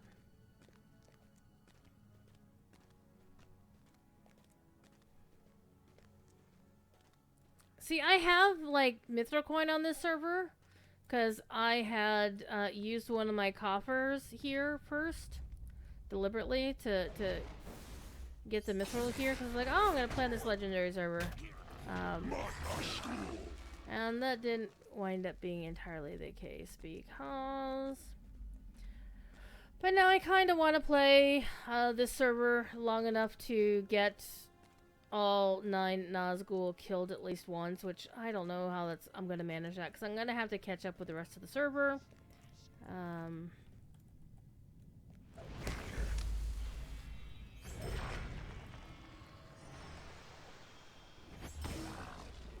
I'm already like 40 levels behind, or I don't know, I forget when they're going to 105, but I know they're at 100 for sure.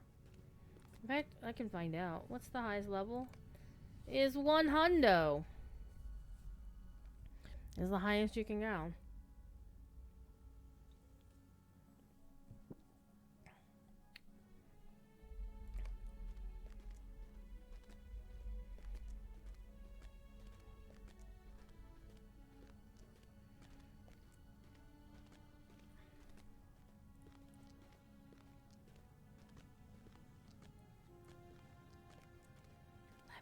Let me out. Let me in. Let me in. Okay. We're back here.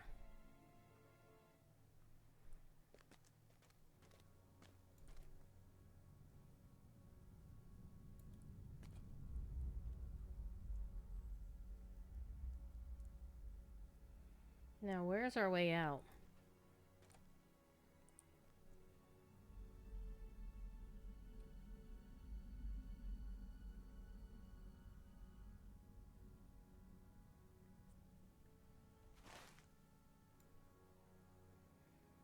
It would seem to me that our way out would be over here.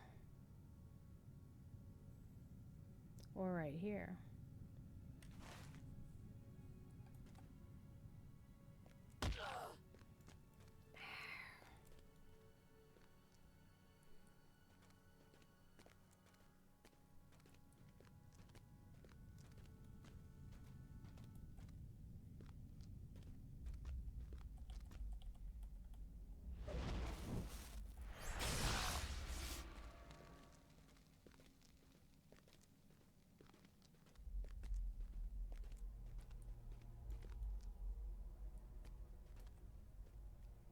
Well, it's definitely not here.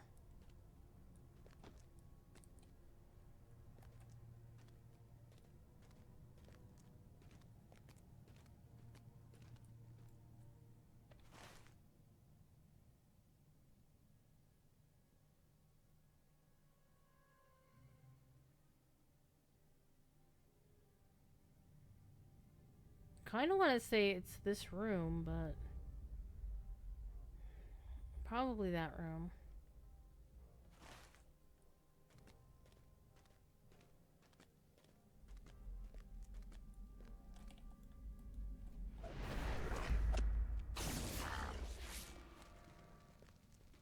And Druid spends the next 5 hours trying to figure out how they get the hell out of here, besides using a mithril coin.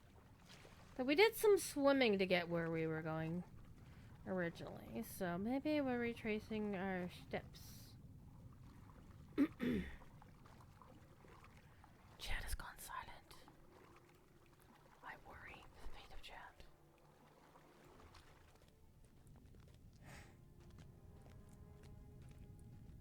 Okay, this looks promising. Actually, this is the basement of the room we were just in. So not as promising, but hold on. I remember this over here. So yeah, this is, I believe this is the way.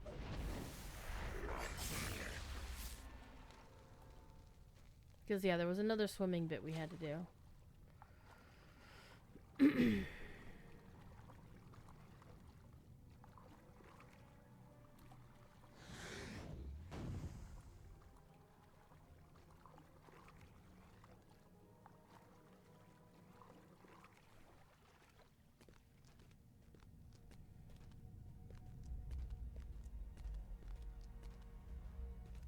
Aha! We have found our way out.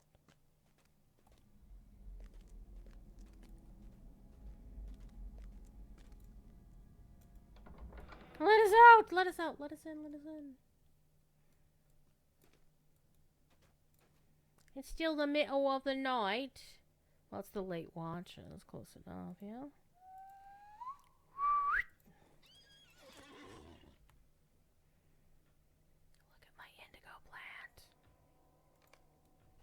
I'm still pleased as punch that I managed to get the name Indigo over on Sting. And so, of course, she's Indigo Plant. And her kin name is Indigo Plant.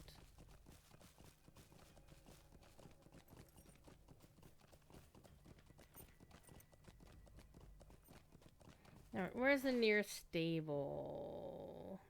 Probably just riding down this way and catching the one that's down this way. We'll just jump in the lake. Well, it's more of a pond. It's not really a lake. That's definitely pond-sized.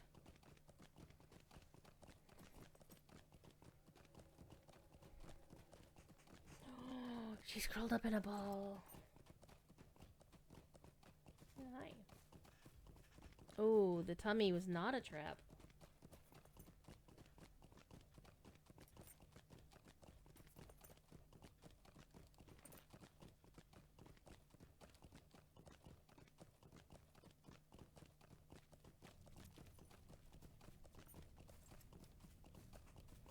With her, the tummy is not a trap until it is.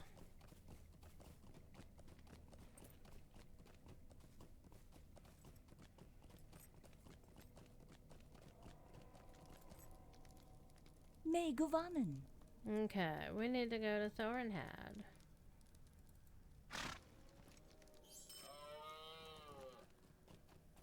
No.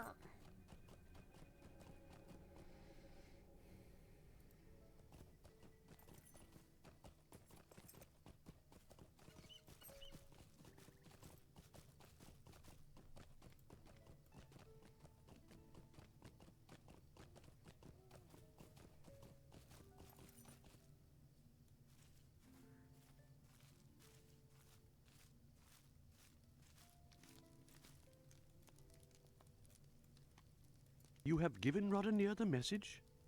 Good. Okay. So the map to the Lonelands will take us to Candithe's place. The problem with these maps is their cooldown is way too long. Because like they give you a map and so you have to.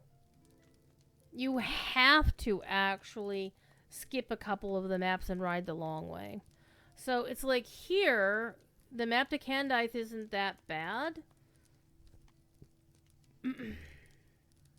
Candithe is certain to join the Grey Company, but he must first be asked.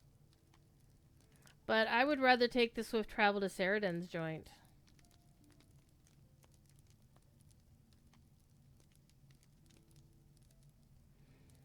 Except, you know, what I'm going to do is I'm going to not use any of those maps.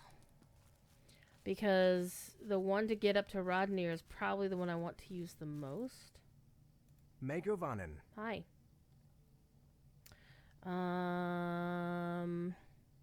So we can't go directly to Oscaruth from here. So we'll just go to the Lost Bridge. I mean, we could go back to the last Homely house. Or, I'm sorry, back to the Rivendell stables. And then hop over to Oscaruth. But it's, you know, 6 of one, half dozen of the other. So we'll just go to the last bridge. Ride to Oscaruth. Which sounds like Oscar Ruth.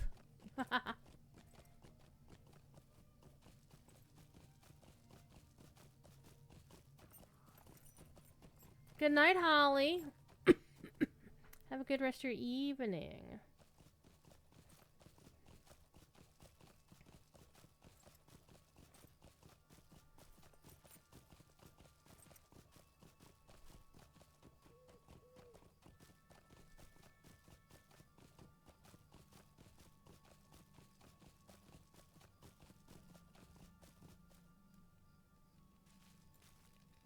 Greetings to you.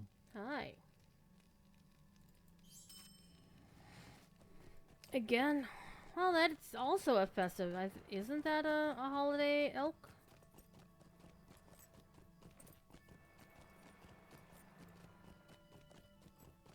Though the antlers on it look more like a moose, in my opinion. I know a rather bawdy song about moose, which I'm not going to sing for you.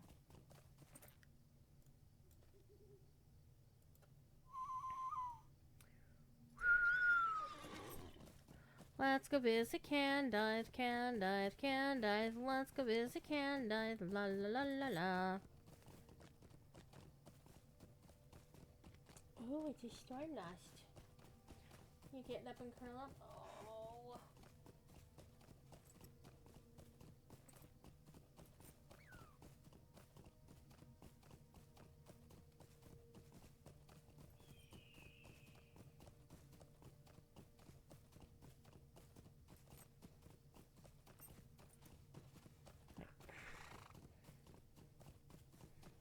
Now she's having a wash.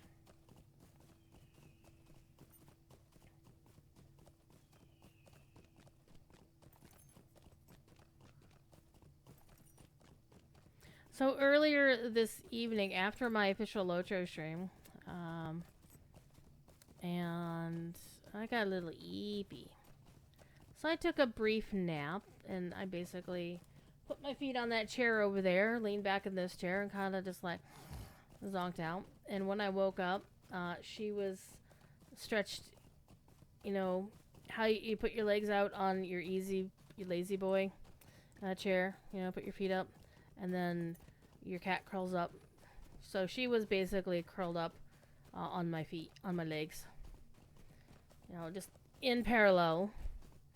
So in the groove between my legs, she was like, "Oh, I'm gonna curl up here." I'm like, okay. So I woke up and there was a purring kitten on me.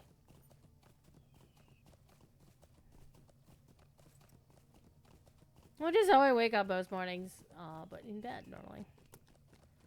With a kitty cat.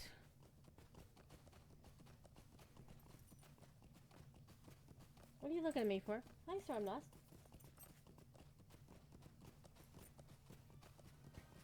And anytime I go into the kitchen, she runs into the kitchen, and I go, "What's up, Stormlost?" And she goes, "Meow." She does a little cute little meow at me. And it's not like she's expecting food. She doesn't get fed in the kitchen. She gets fed in the dining room with everybody else. Except she gets her own separate little bit of treats, and they're right in this box right here. And honestly, I do that so the other cats can have their treats and not have her pester them for a little bit.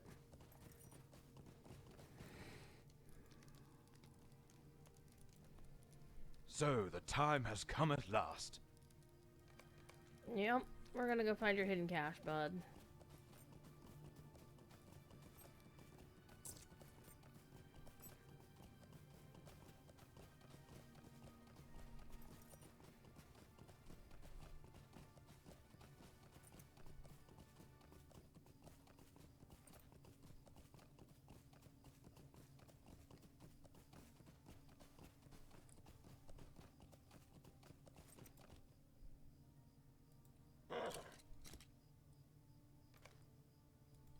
Looks like you might be easy pickings.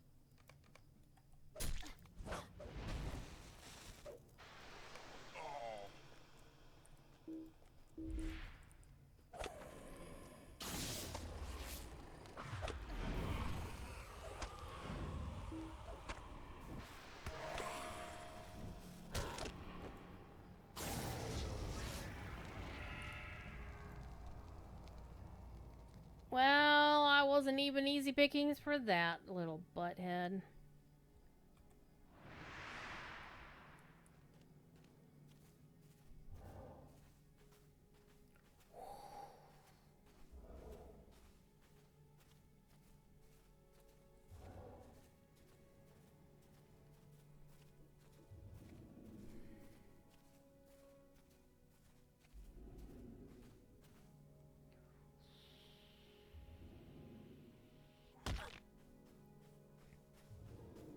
Hi, Stormlost. You know, how many tatter chatters do I actually have?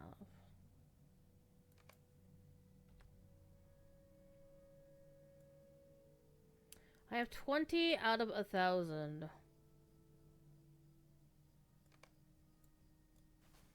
Though I think I have bought a couple of things from the vendor. I'm pleased to have these items back. Thank you.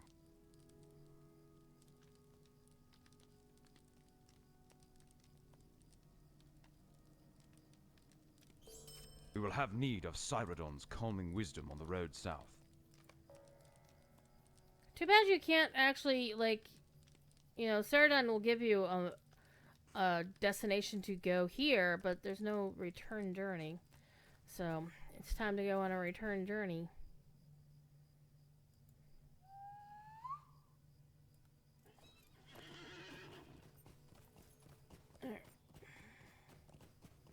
And again, I have maps, but I want to save the map because I think they give you a map to go to what's his face in what's it place. So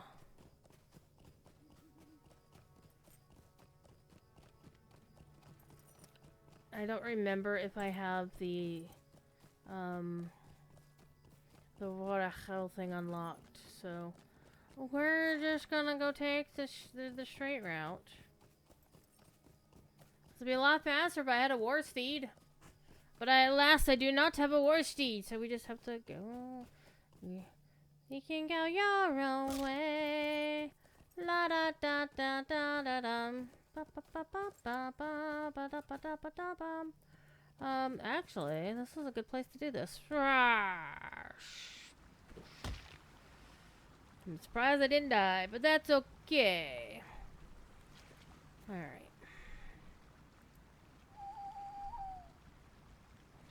You know, I kind of wish Standing Stone had done a horse to match the outfit, because they had horses to match the other outfits that the ones that this outfit was meant to be Standing Stone trying to, you know, get around the formerly, you know, the outfits from the Rise of Isengard expansion, like the pre-order shit that they couldn't give out again no matter what on pain of lawyers, that apparently that's no longer the case. So it still makes me wonder what else is no longer on pain of lawyers. Can you say horseplay? Because that was the big one that everybody said, oh, they can't do this on pain of horse, or on pain of lawyers. And so now I question whether that's accurately, if that's the case anymore. It makes me wonder.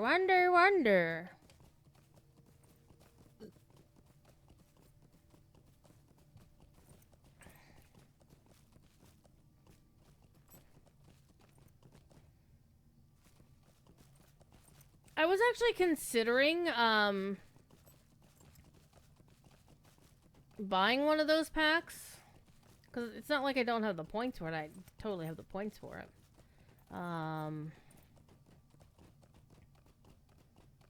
But I couldn't honestly remember which of the cloaks I did not have. I think there was like one of them that I didn't actually have. Where is he? Where is he? He's probably skulking about somewhere.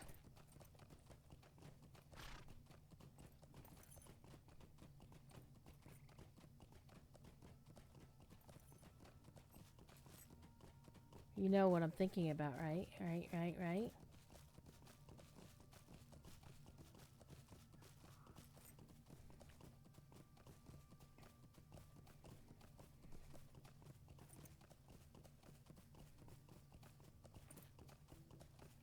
So one of these days, I'm going to get an answer from Standing Stone about my application to the Content Creator Program.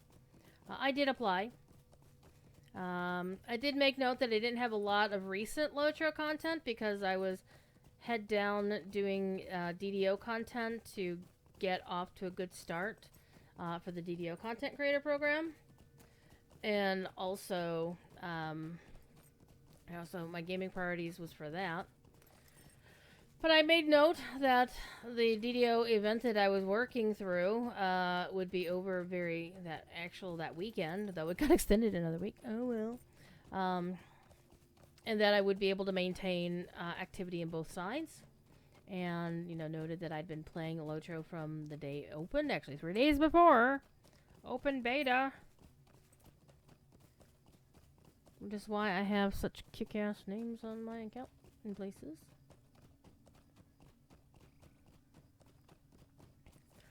I'm so glad Scenario redid this area to make this much nicer. to where, you know, you can actually... You can't do it in the Arch at Starting instance. It's actually one thing that I wound up doing on Bullroar one night, because I was bored, and I figured I'd be helpful. I went through every nook and cranny of the Arch at Starting instance, so found every place, and there weren't many. There's only like 3 I found, places where you could escape the starting instance through the invisible walls, and I found another place where you could get stuck and couldn't even teleport out. So that was fun. And I basically noted all the locations, you know, /loc and everything. Said, hey, fix this. And he went and fixed it. But just for giggles, I took a level 1 human burglar out of the Arch at Starting instance and ran her ass across Middle-earth and got her as far as the Trollshaws before I made a poor decision and she died. That's very sad. Hi, Sardan. Thank you. Aragorn has need of us, and that is all we need know. Okay, let's speak to Barley.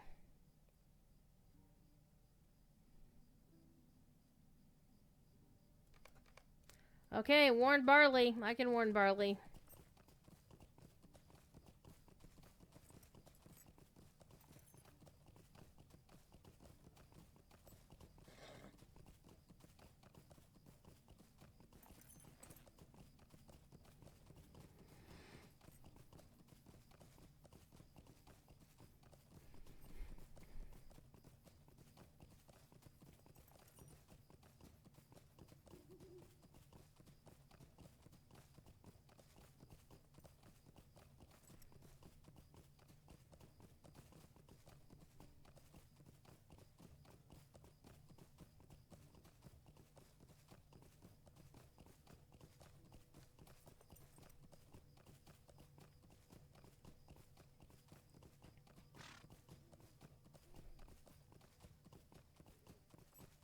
So, what have you all been doing lately in Lotro? Or in games in general? I don't know. I don't care. I fussed.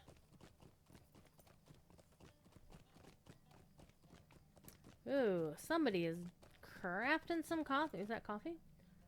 It is coffee. I understand that Sapience is the one who pitched coffee in Lotro in Lord of the Rings and made a pressing argument for it to where the dev team said, okay. Been playing Terraria. Nice. I haven't really gotten into that game.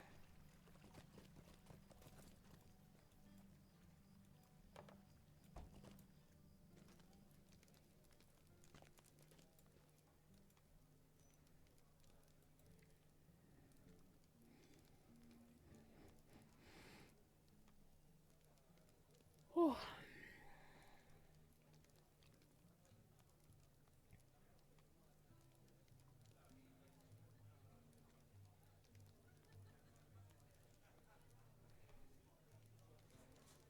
Alright, let's bring some foodstuffs to Barley from one of the pantries. Oh, it's back here.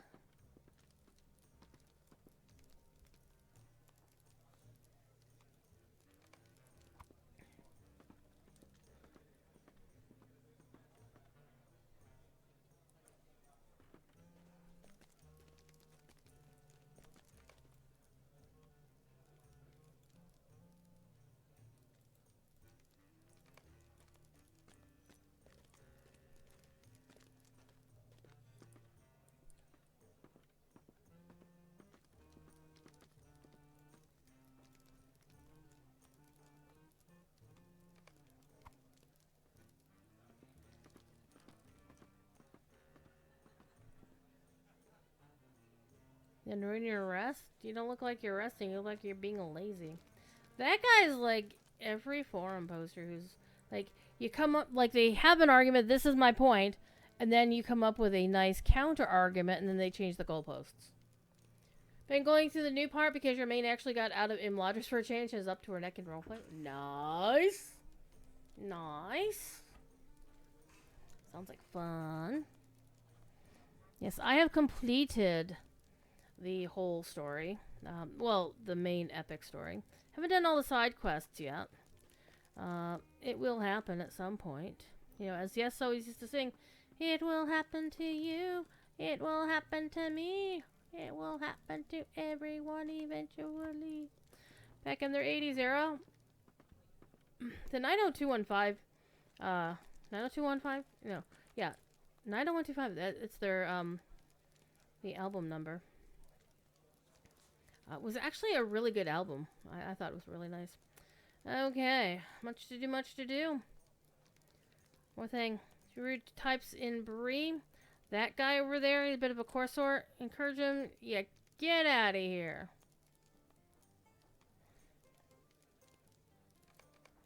Okay, this guy's gonna be a chicken shit. We're gonna kick his ass. There'll be changes around here. I don't mind telling you. Dude sounded very Irish.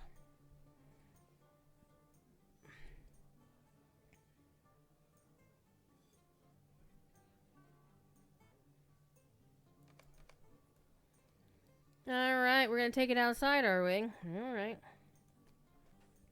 We're still gonna kick your ass, I'm just saying.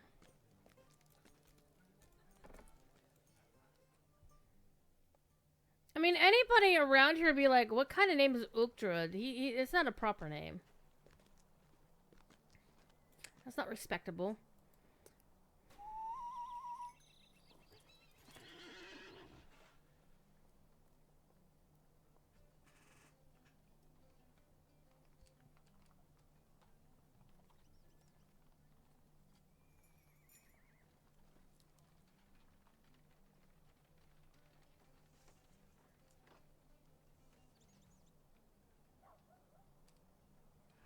She got pets.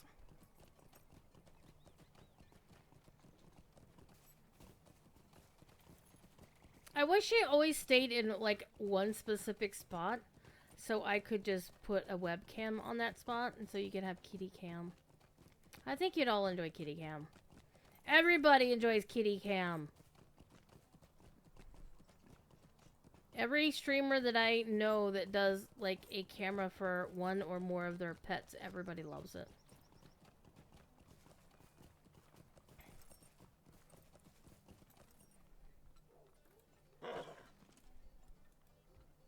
There'll be changes around here. I don't mind telling you.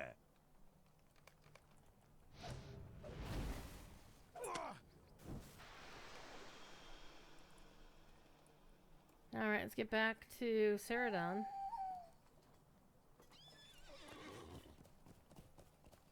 But I can also, you know, speaking of the fact that, you know, the story is telling us of the lore point that when the Rangers go south as the Grey Company, that leaves these lands undefended. We already knew that there were unsavory south people coming up, the Southrons coming up from, you know, the half-orcs or whatever. And so that's one thing about Halros deciding to stay, is like, is your duty to the hobbits? But then again, let's be honest, Halros was a bit of a dumbass because he thought Lotho was actually a decent person. Lotho is not a decent hobbit. So Halros didn't see through. I'm sure, for example, if Aragorn were there, Aragorn would have seen through Lotho in a heartbeat. I was right to worry then. Alright, well. Halros loves the Shire and its people. Okay. Yarrow root. I'll grab that real quick.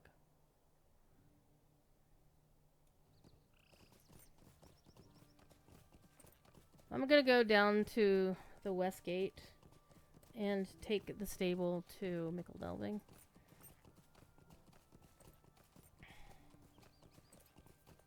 Doesn't matter either way, to be quite honest. It's just gonna be a little bit quicker. You know what they say, candy's dandy, but liquor's quicker.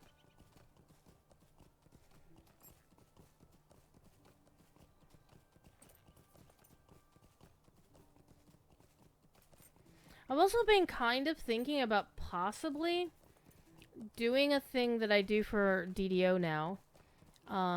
When I'm streaming on the DDO official channel, I'm playing a specific character that I choose to play. My Monday night DDO streams are a game that I play called Let the Dice Decide, where I log into the last character I played in the game, which you all just lost, by the way. And then I roll a 1D, and then I have a whole pile of characters on a list, like 34 of them, I think, now. I trimmed a bunch of them off of it, because it's like, well, this is the same kind of character this other one is. So it's like, why am I playing two different paladins that are doing the same thing, just one's at a different level? Let's go to Mikkeling. But do it with Lotro. But if I do that, I have to figure out, when am I going to do my catch-up completionist shit? When am I going to do my Fearless on Sting shit? I think I will maybe start that up once I get all of the Fearless on Sting crew to level 20 and their Undying titles. I think I have, what, 4 of them left to do? Oh, hi, I don't need to talk to you.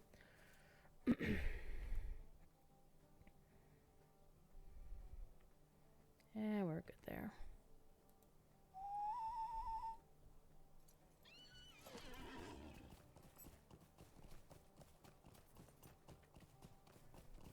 That I could do something like that on the Lotro side.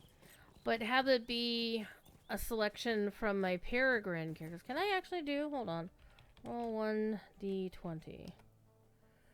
Oh, that command only works in a fellowship or raid. Well, fuck. That doesn't work.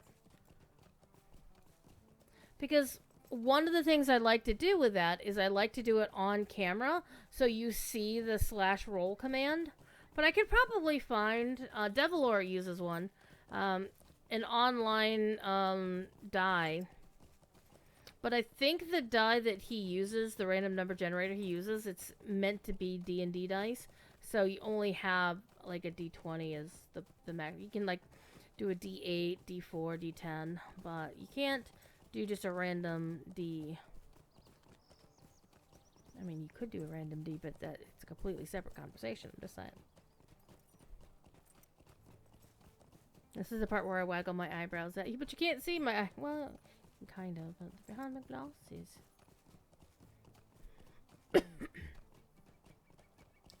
Stormloss is so damn cute.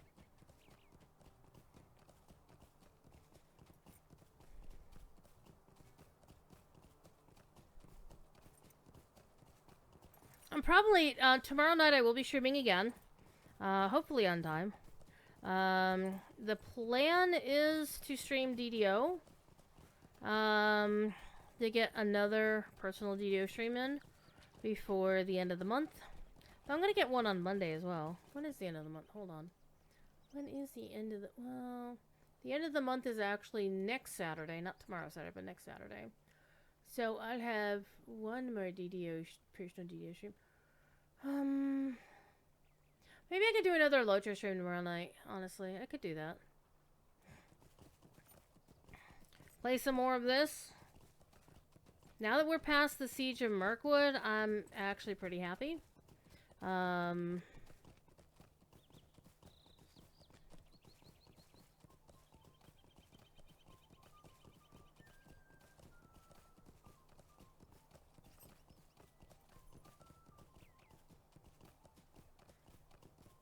It's nice to be in more cheerful places in the game, isn't it?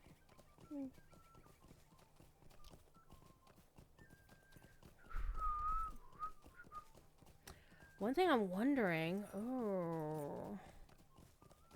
what's the new updates to the Spring Festival that's coming up? We don't know. But we do know MVP is doing a thing. And I think they said they were not doing a new area, like further home for Midsummer, like anything like that, but they were gonna be adding some new stuff to Spring Festival. So that sounds pretty exciting. Because if you're doing the same festival over and over and over again, you kind of get bored with it.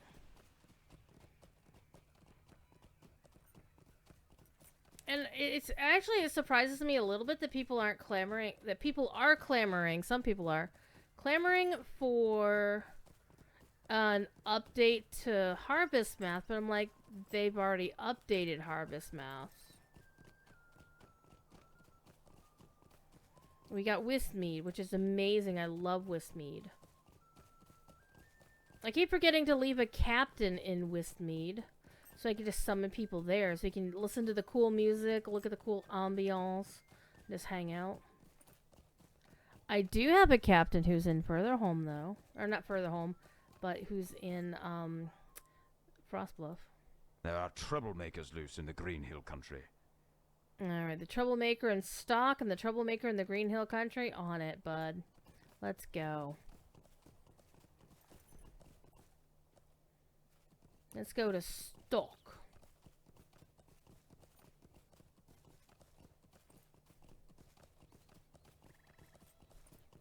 I'm wondering about snacks for tonight. We were talking earlier about adding more veggies. Holly was talking about adding more veggies to things. I think it was Holly. Was it Holly? I could do that tonight. I have some green peas. I also have a bacon burrito, bacon, egg, and cheese burrito. Well, I could just make eggs. I got a 12.5 eggs recently because they were on sale. I never buy eggs unless they're on sale.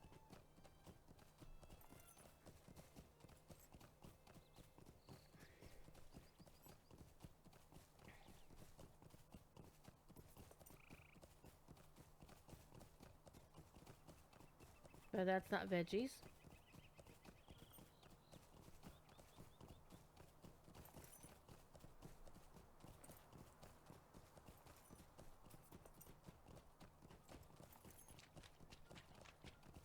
Remember back in the day when hobbits would get dismounted by riding through this? North Cotton Farms remembers.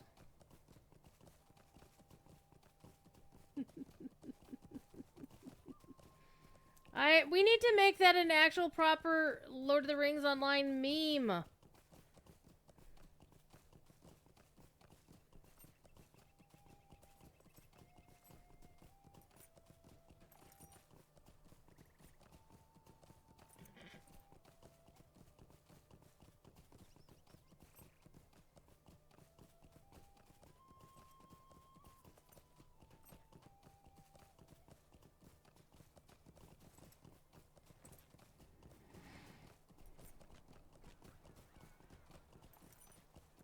And here's that bounder just standing around doing fuck all.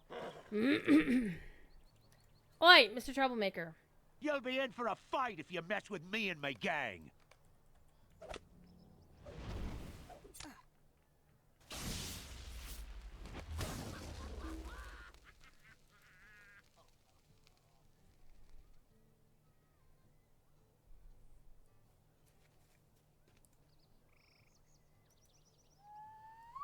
Let's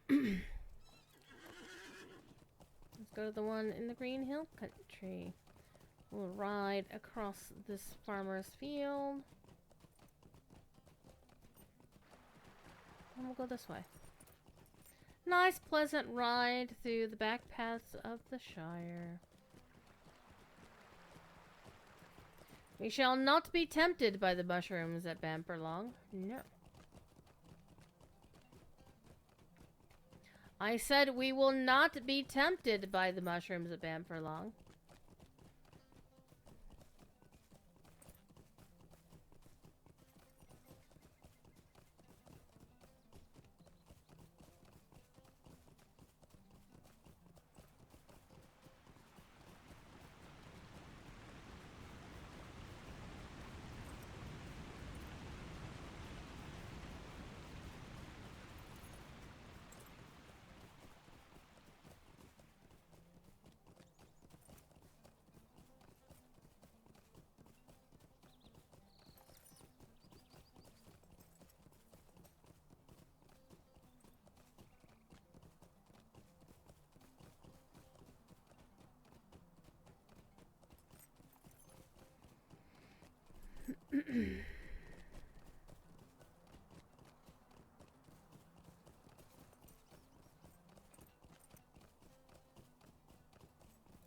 Remember the first time I ran into this guy and I thought, oh, he's got a special name. He must be really tough.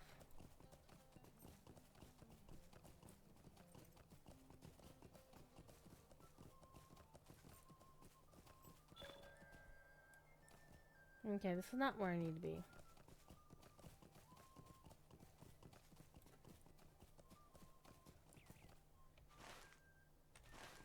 Oh. I was like, where are the hobbits? I'm looking for the hobbits. You'll be in for a fight if you mess with me and my gang.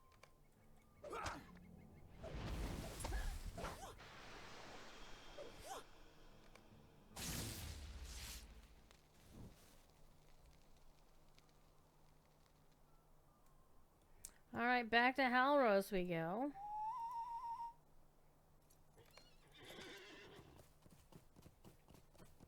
So I'm leaving like a whole pile of VXP on the table with this character, in that I haven't done all the low-lying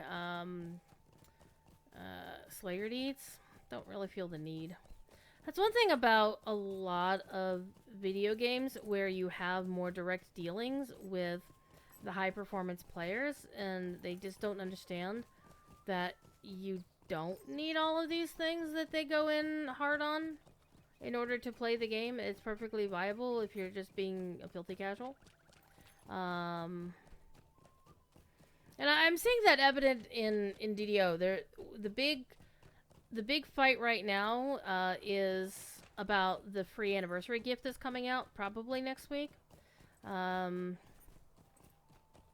thing about, and I don't think anybody's really discussed this, and part of it is that Standing Stone really hasn't communicated who this gift is for. And a lot of the high-performance raiders are like, well, this should have been for us. There's nothing in this box that's useful for us. But you also have to consider the fact that if you think about it, for a gift that they're going to give to every single character on an account during the anniversary. So if you max out all the amounts of characters that you can make on any given server, and that's over 60. I have 62 character slots on every server in DDO. There's obviously a concern about shenanigans.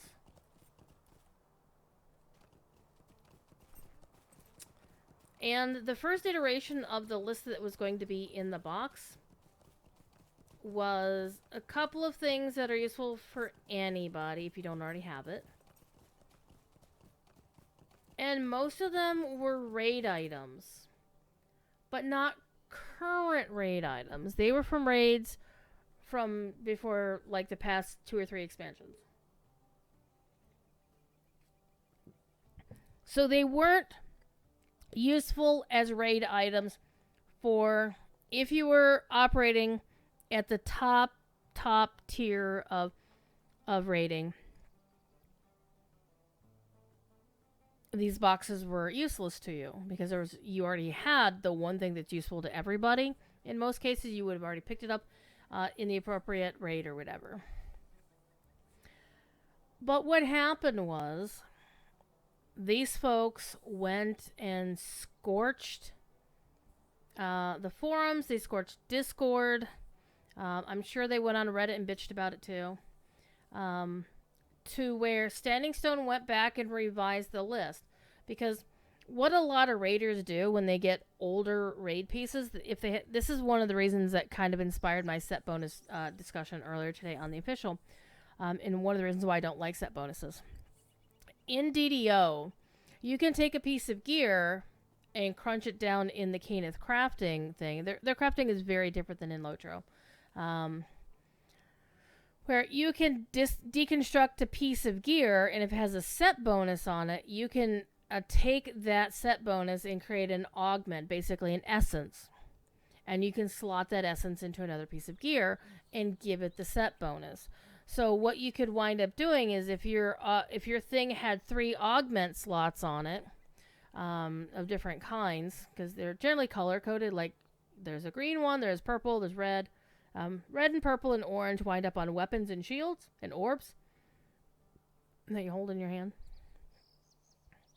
And then you've got green, blue, yellow,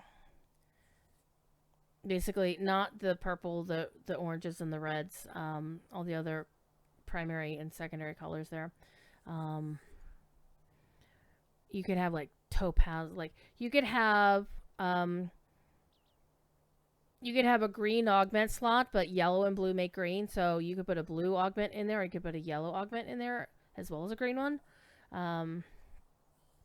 And then they added different kinds of augments slots to hardware called solar and lunar, and they were only found in more recent content. So the anniversary box, as I perceived it, was basically, here's a bunch of older raid stuff that you may not have gotten and you might want while you're doing reincarnation of your character and leveling up again, or you might want the cosmetic. But it's not intended for you to, for current... It's not intended for current endgame. To me, that was plain. I didn't feel that they had to make that explicit. However, apparently a lot of the high-performance raiders thought they should have made that explicit. Or that, because they felt, well, this is a slap in the face. There's nothing in this box I can use. Why are you giving it out to so many players and they can't do anything with it? Because what they did is normally if you get that piece of item, that piece of gear from the original raid, you can crunch it down and get the augment out of it.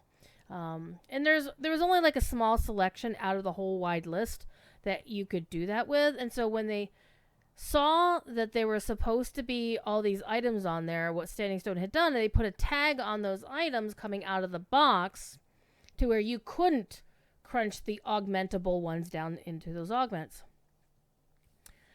And that's where they kind of went spare about it. And I will say that their basic point, the kernel of their point, I understand that, is they saw this and they thought X, Y, or Z would be happening, but when, it came to face with the reality, it felt like a bait and switch. Their reaction, however, was completely 1000% unacceptable. And, well, that's why Cordovan was moderating people up until 1 a.m. that fucking night.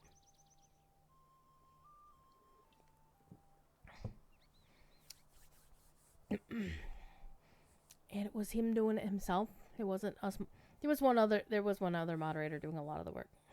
I was on the air at the time, so I couldn't really help with that. Now, wait a minute. That was a Wednesday night. I was not on the air, but I was watching. But... And it's not so much that my view, and this is just me speaking as moderator in general, is like, it's okay, in my opinion, to say that you don't like something that happened in the game or something that's coming. It's like, oh, I hate how they changed my class. I hate how this thing got nerfed. I hate this. It's okay. It's when you start doing shit like, calling the dev team idiots or... saying they should be fired, or thankfully there wasn't much worse than that. At least not that I saw. At least not on the official. I'm sure there were worse things said in other places. That cat is so damn cute. But it did really come down to the honestly, I believe the overall reaction is kind of like the deed log reaction, where once a couple of people got pissed off about it, it just kind of snowballed from there, and people then started joining in because of the meme of the thing. So Standing Stone put out a revised list, removed most, I think there might be 1 or 2 still questionable items in the list. They removed the one item in the list that was bound, was completely unbound, that people could trade, that could have been easily duplicated, and that should never have been in the list to begin with, let's be fair. But they took away all the items that didn't falsely give people hope that you could crunch them down. But now there's like a whole bunch of people saying, well, this list sucks now. You took all the stuff out of it. Like, look. Some of you suggested this. Take all the said augment items out of the list. And some folks made some really nice suggestions of what they could do instead. And they implemented a couple of those. They put the Sword of Shadow in there. They put Seereth in there. These are 2 items that are useful for a very long time in the game. But because of the original negative feedback, they just kept being negative. Big Ed just gave me a shout out on the official. It's because my chatty just highlighted it. Okay. Okay, Halros is going. You are right. My fate lies on the southern road. You swore an oath, you butthead.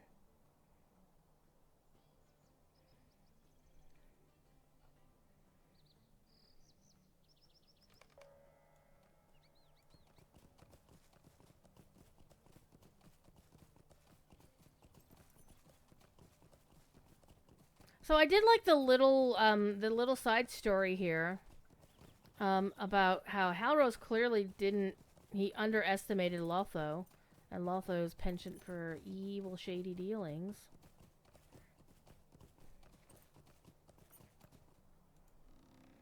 And I did appreciate how they had to keep within that story when they talked about when there's the Yondershire. That ranger will be leaving the Shire. Very interesting. And of course, we're not fooled, are we? He will be missed, of course. Mm-hmm.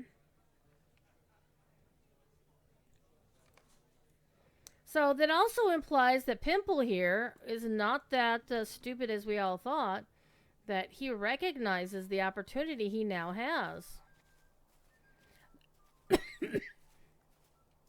That we as players know that Halros's absence will help with the occupation of the Shire, because Halros isn't there to do anything about it. So let's be honest, with how many people rolled in, the ruffians that rolled in, one single ranger probably couldn't have stopped them all anyway, so he probably would have just gotten killed. Either way. Thank you for helping me to decide. Okay, he sounded pleased that you'd be leaving. That is queer. He sought me out a few days ago. Had many questions asked.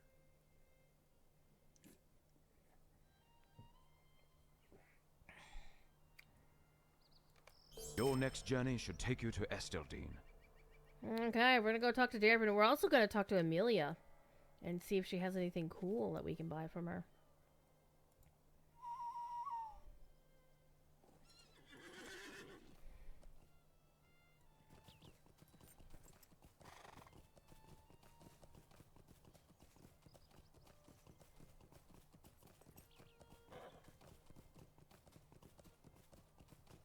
What's taters, precious? So I've been enjoying riding through the game, and just taking in the sights of things again. It's nice to not feel rushed into doing things. It's like, oh, you know what? I'm cool. I'm okay.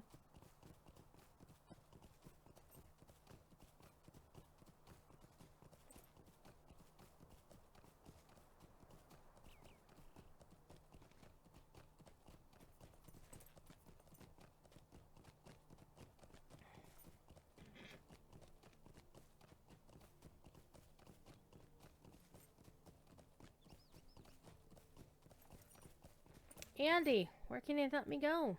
Hello there. Hi.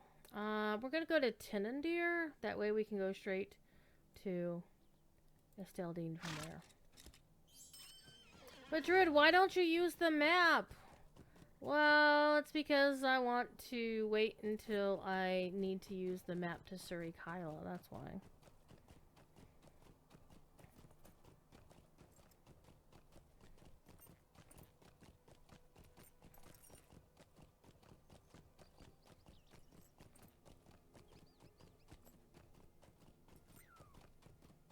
And the irony is that we're going to be coming back here for Calenglad.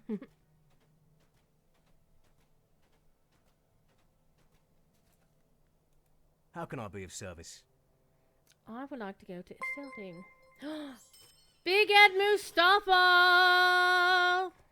With a big honkin' raid from the official Lotro channel. Hello, my colleagues, my friends. We are gathering up the Rangers. We have told Halros he must go. A kick bass raid. Hell yeah. Though you could actually say kick ass here. I don't care. But I understand you all about the fashion. We're on the Angmar Legendary server, and even here I'm behind on the content.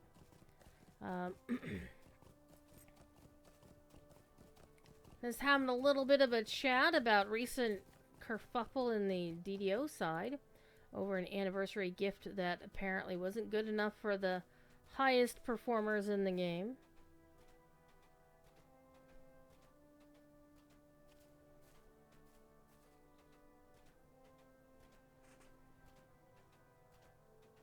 How was your stream? What were you up to tonight?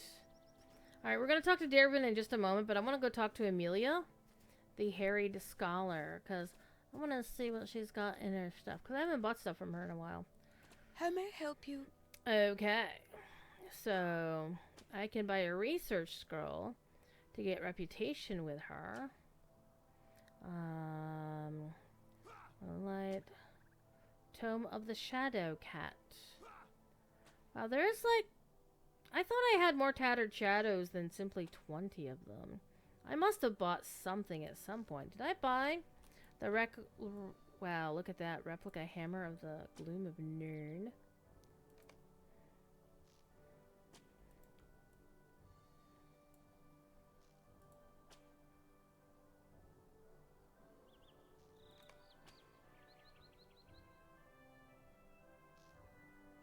I know I must have bought something from her at some point. Wow, look at that. That is an amazing sword.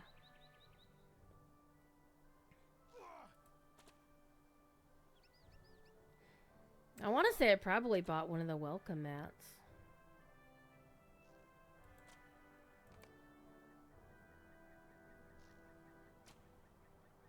Wisp of Shadow, that's kind of cool. Just doing some Umbar quests, nothing too exciting? Well, it can be exciting if it is, sure. Alright. I got level 71 min-level augment, so I'm behind that. The Cask of Dol Lindir, that's a level 75 item. Oh my god, look at that. The cloak to go with it. The Ramparts Gorge. Let me reset this. The Halbert.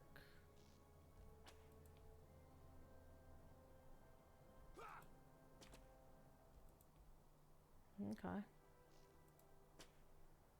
Those are what level? Mid-level 75? Oh, if you wear... There's so many pieces in the set, but 2 of them will get you Frost Shadow and Fear Resist. 2 mitts and Fear Resist. And give you even more. And then if you get 6 of them, you get +1 hope. That would actually be hot.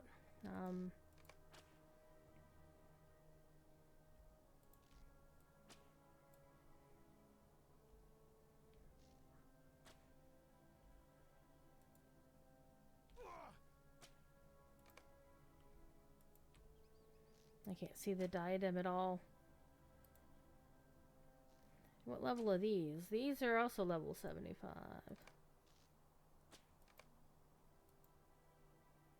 And that's it.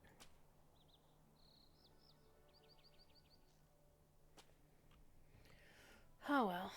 There's nothing I can buy from her, because I'm not good enough. Halbarad must hear what you have to say. Okay. What danger has Halbarad I thought the Dunedain they're closest, but instead they be the most true. Okay, a number of foes fleeing from Angmar, following the defeat of the false king, established in a cave in the North Downs, traveled to Tharn Umdur. Alright. So that's in the upper northwest corner. I'm sorry, northeast corner. Other north.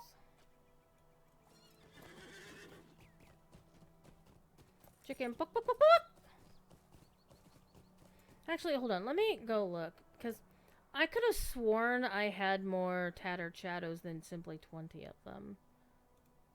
Do they go away anytime the level cap goes up or something?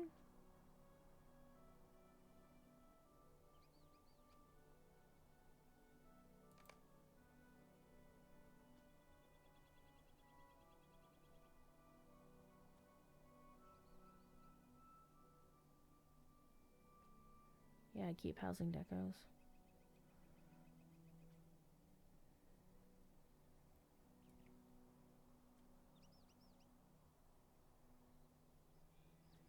Yeah, I keep all kinds of stupid things in my shared storage. Orange here, Elvish relics. Tome of Might, housing items, black steel keys, crafting, legendary, and then cosmetic stuff. Yeah, there's nothing in here.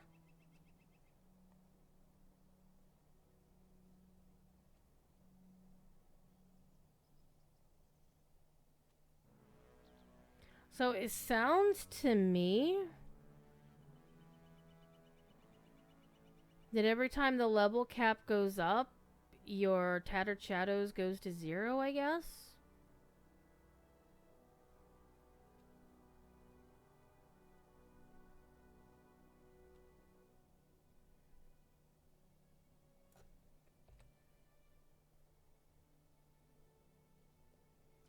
Of course. Thunder comes through various supplying forth. Musical. The fact that this list is not in alphabetical order kind of bugs me. Crystal Grim, ooh, Crash, Battledorn Pig.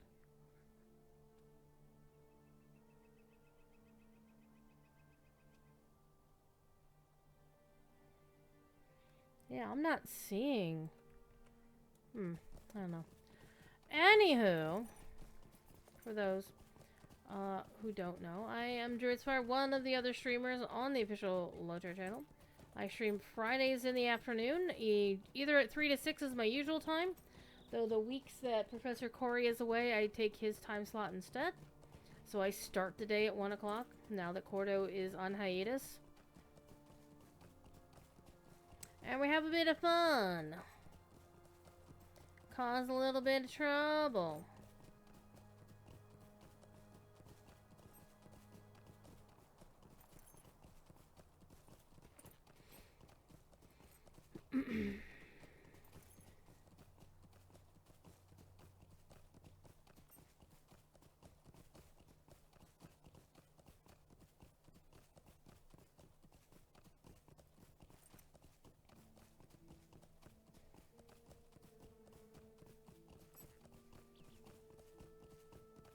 I wonder if the roving threat will appear.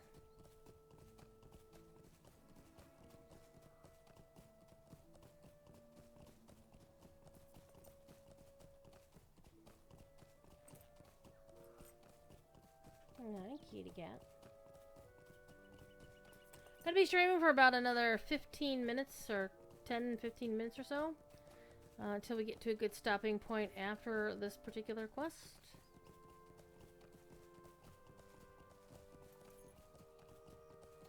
And then we'll pick up either tomorrow or next week. Oh, shit.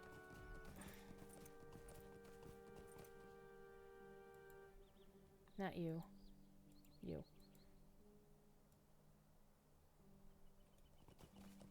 Yeah, we're not fucking with that. No. Nah. I am far less profane on the official because otherwise Cordovan will be very cranky.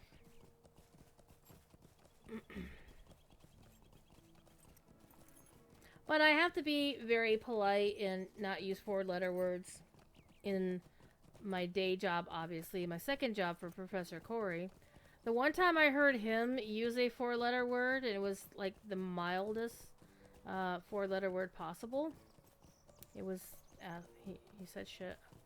I was like, what the fuck? I literally stared at the man. It's like, what the hell just came out of your mouth, Corey?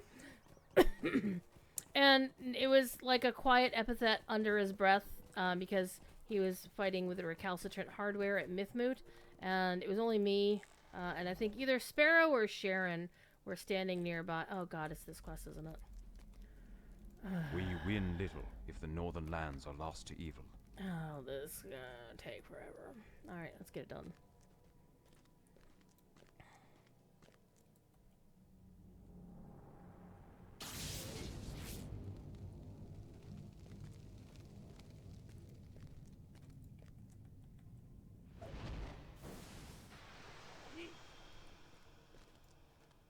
They were really fond of caverns that you get lost in this expansion.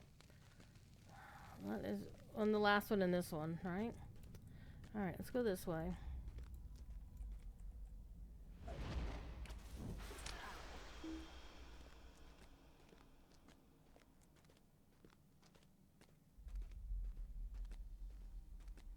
I wonder if burglars had the best time of doing these quests because they could just stealth beyond everybody.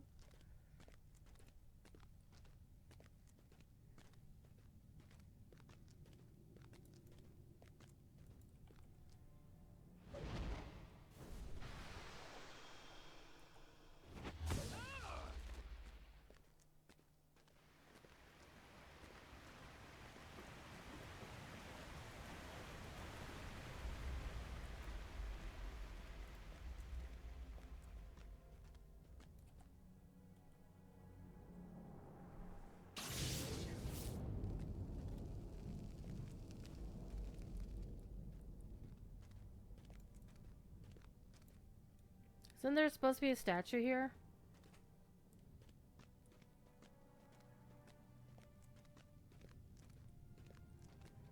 Well, apparently not.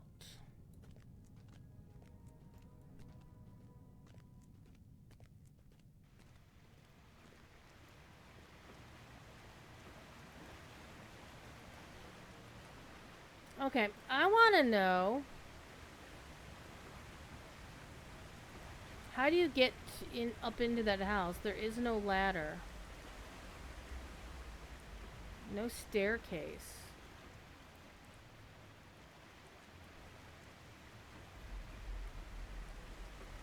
Are you coming into, is it like the back porch? Is this the front porch? It's the front porch. How the hell did he get into there? Curious minds want to know.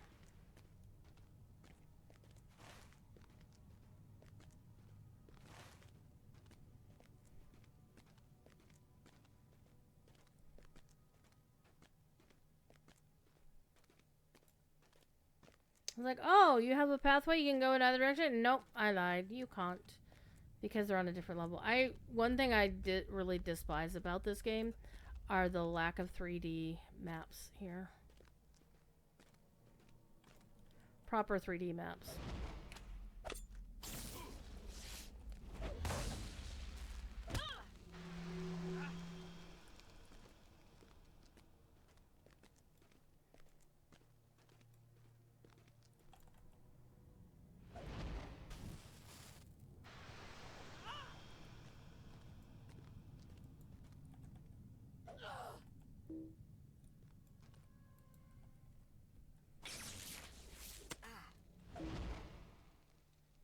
You hated this place? I don't know anybody who likes this place.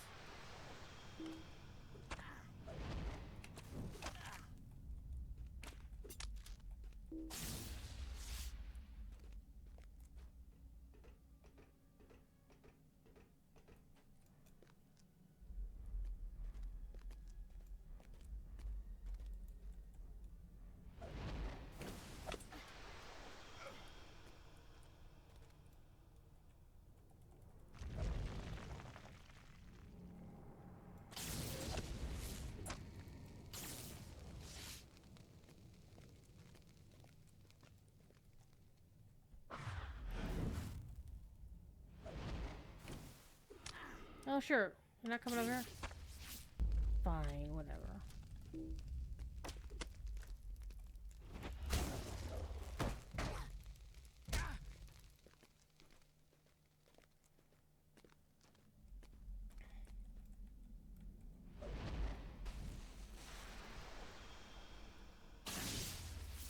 Remember the old crafting title easily lost? Yep, I well remember it.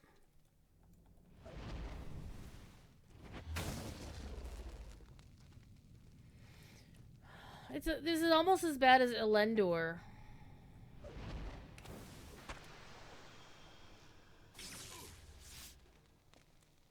See again. Dead end.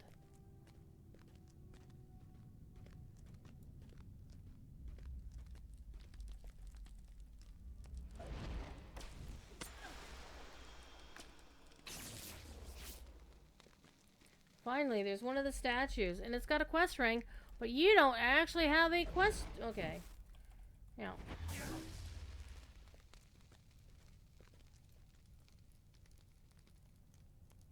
Did you know that Lojo streamer El Galadwin has cosplayed as a Marthiel before? Yep, it has happened.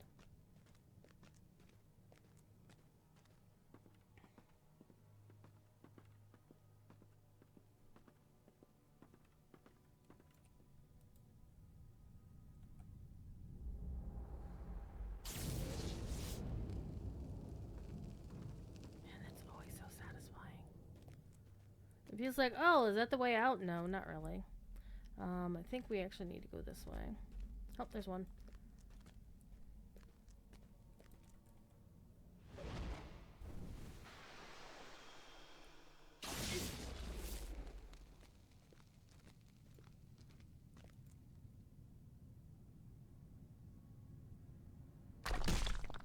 If anything, Mordred should be pissed off that his statue looks like garbage.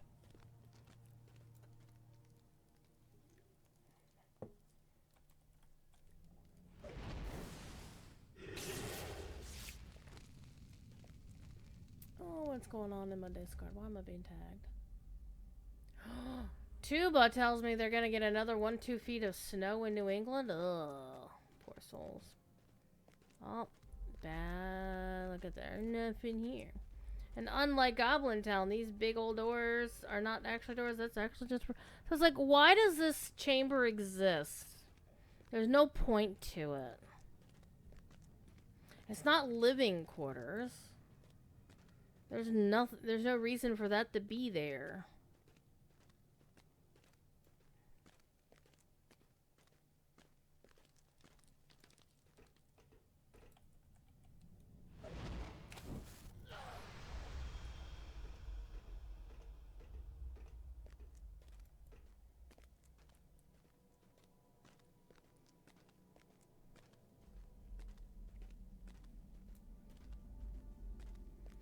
It was a hallway of no purpose.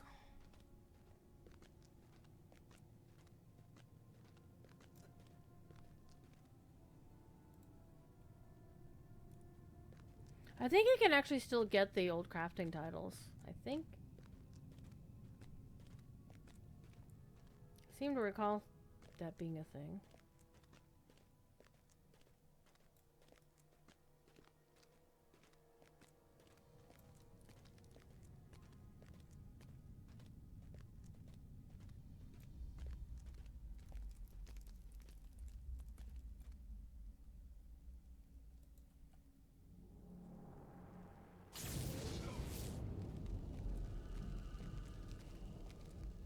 And like in these, you don't even get like the quest ring or the quest arrows to help point you in the right direction.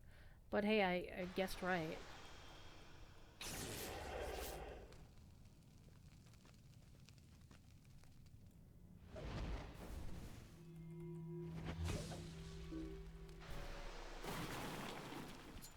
Oh, he managed to actually get his summons off.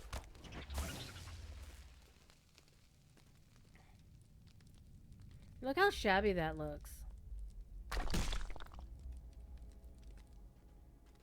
And now we need to go find Halbrand. And they also made it so that you have to backtrack through the hallways. you can't just, you know, jump down from here. It's like, this would be so helpful to be able to jump down from here. Because Howrite is right there.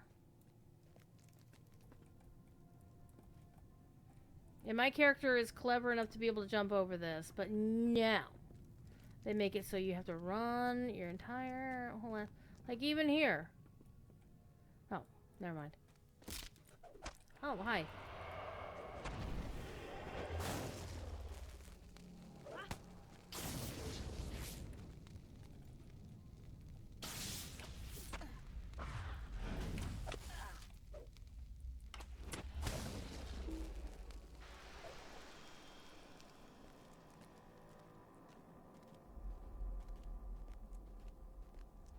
Remember the easily lost title? North Cotton Farms remembers. Return now to Direvun in Esteldine with my command. Okay.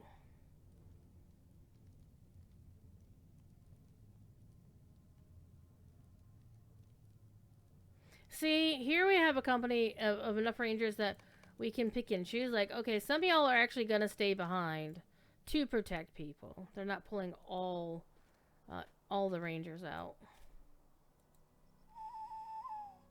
It's definitely going to be lessened safety for all the locals.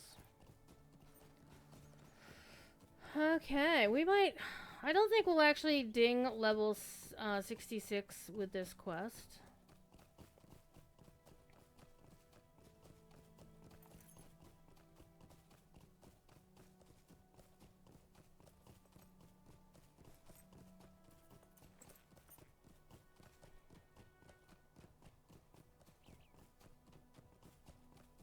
We're awfully close. And we started the day at level 64 on the official. And we dinged 65 there. And we're almost done with 65. Bearing in mind that the 64 through 65 stuff had a lot of rested XP due to having 5 days worth of perks to turn in.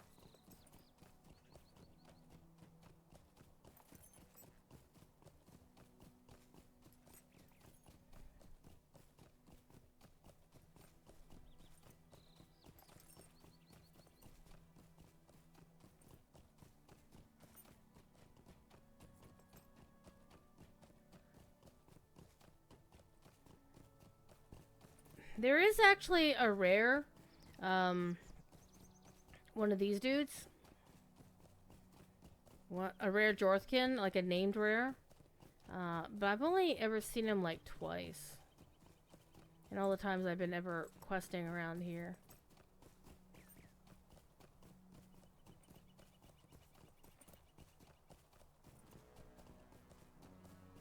It's always fun when I find a new rare that's like, oh, I didn't know there was a rare in this area. A named rare. Like the one that we found earlier today. It was a level 64 rare. And we kicked his ass. Or no, I was 64 and he was 65 and we still kicked his ass. That was down in the Ashen Slade, I believe.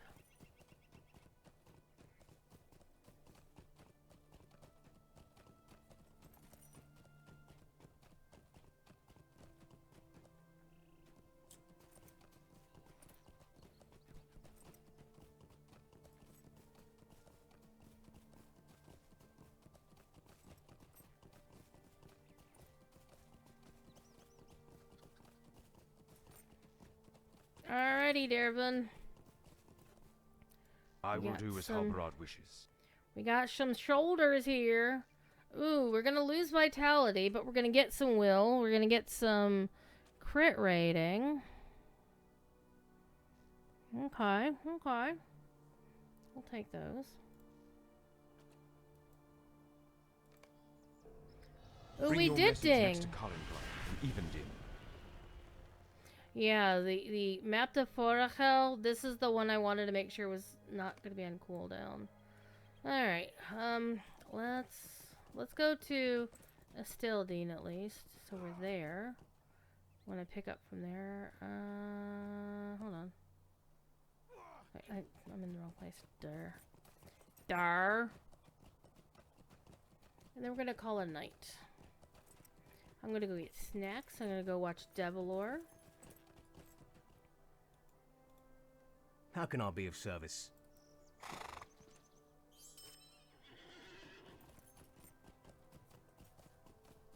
One thing I've been avoiding doing of late is I've been avoiding buying anything resembling junk food.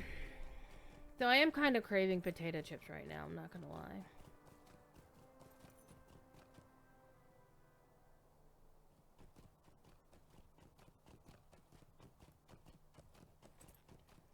Either some plain ruffles with ridges with French onion chip dip, or just their plain ass ruffles, sour cream and onion, or their sour cream and cheddar. Actually, their cheddar and sour cream are really nice too. Ooh, that sounds good though. Though I have got cheese in my house. I got some Colby Jack cheese that I'm gonna be putting on my hamburgers this week. Alright, we're going to start here with Calenglad next time that I play Locho. Whether it'll be here or on the official, I don't know yet. Definitely the official Friday at 1 o'clock in the afternoon, or shortly thereafter. Anyhow, you know the drill. Be good. If you can't be good at it. Let's see.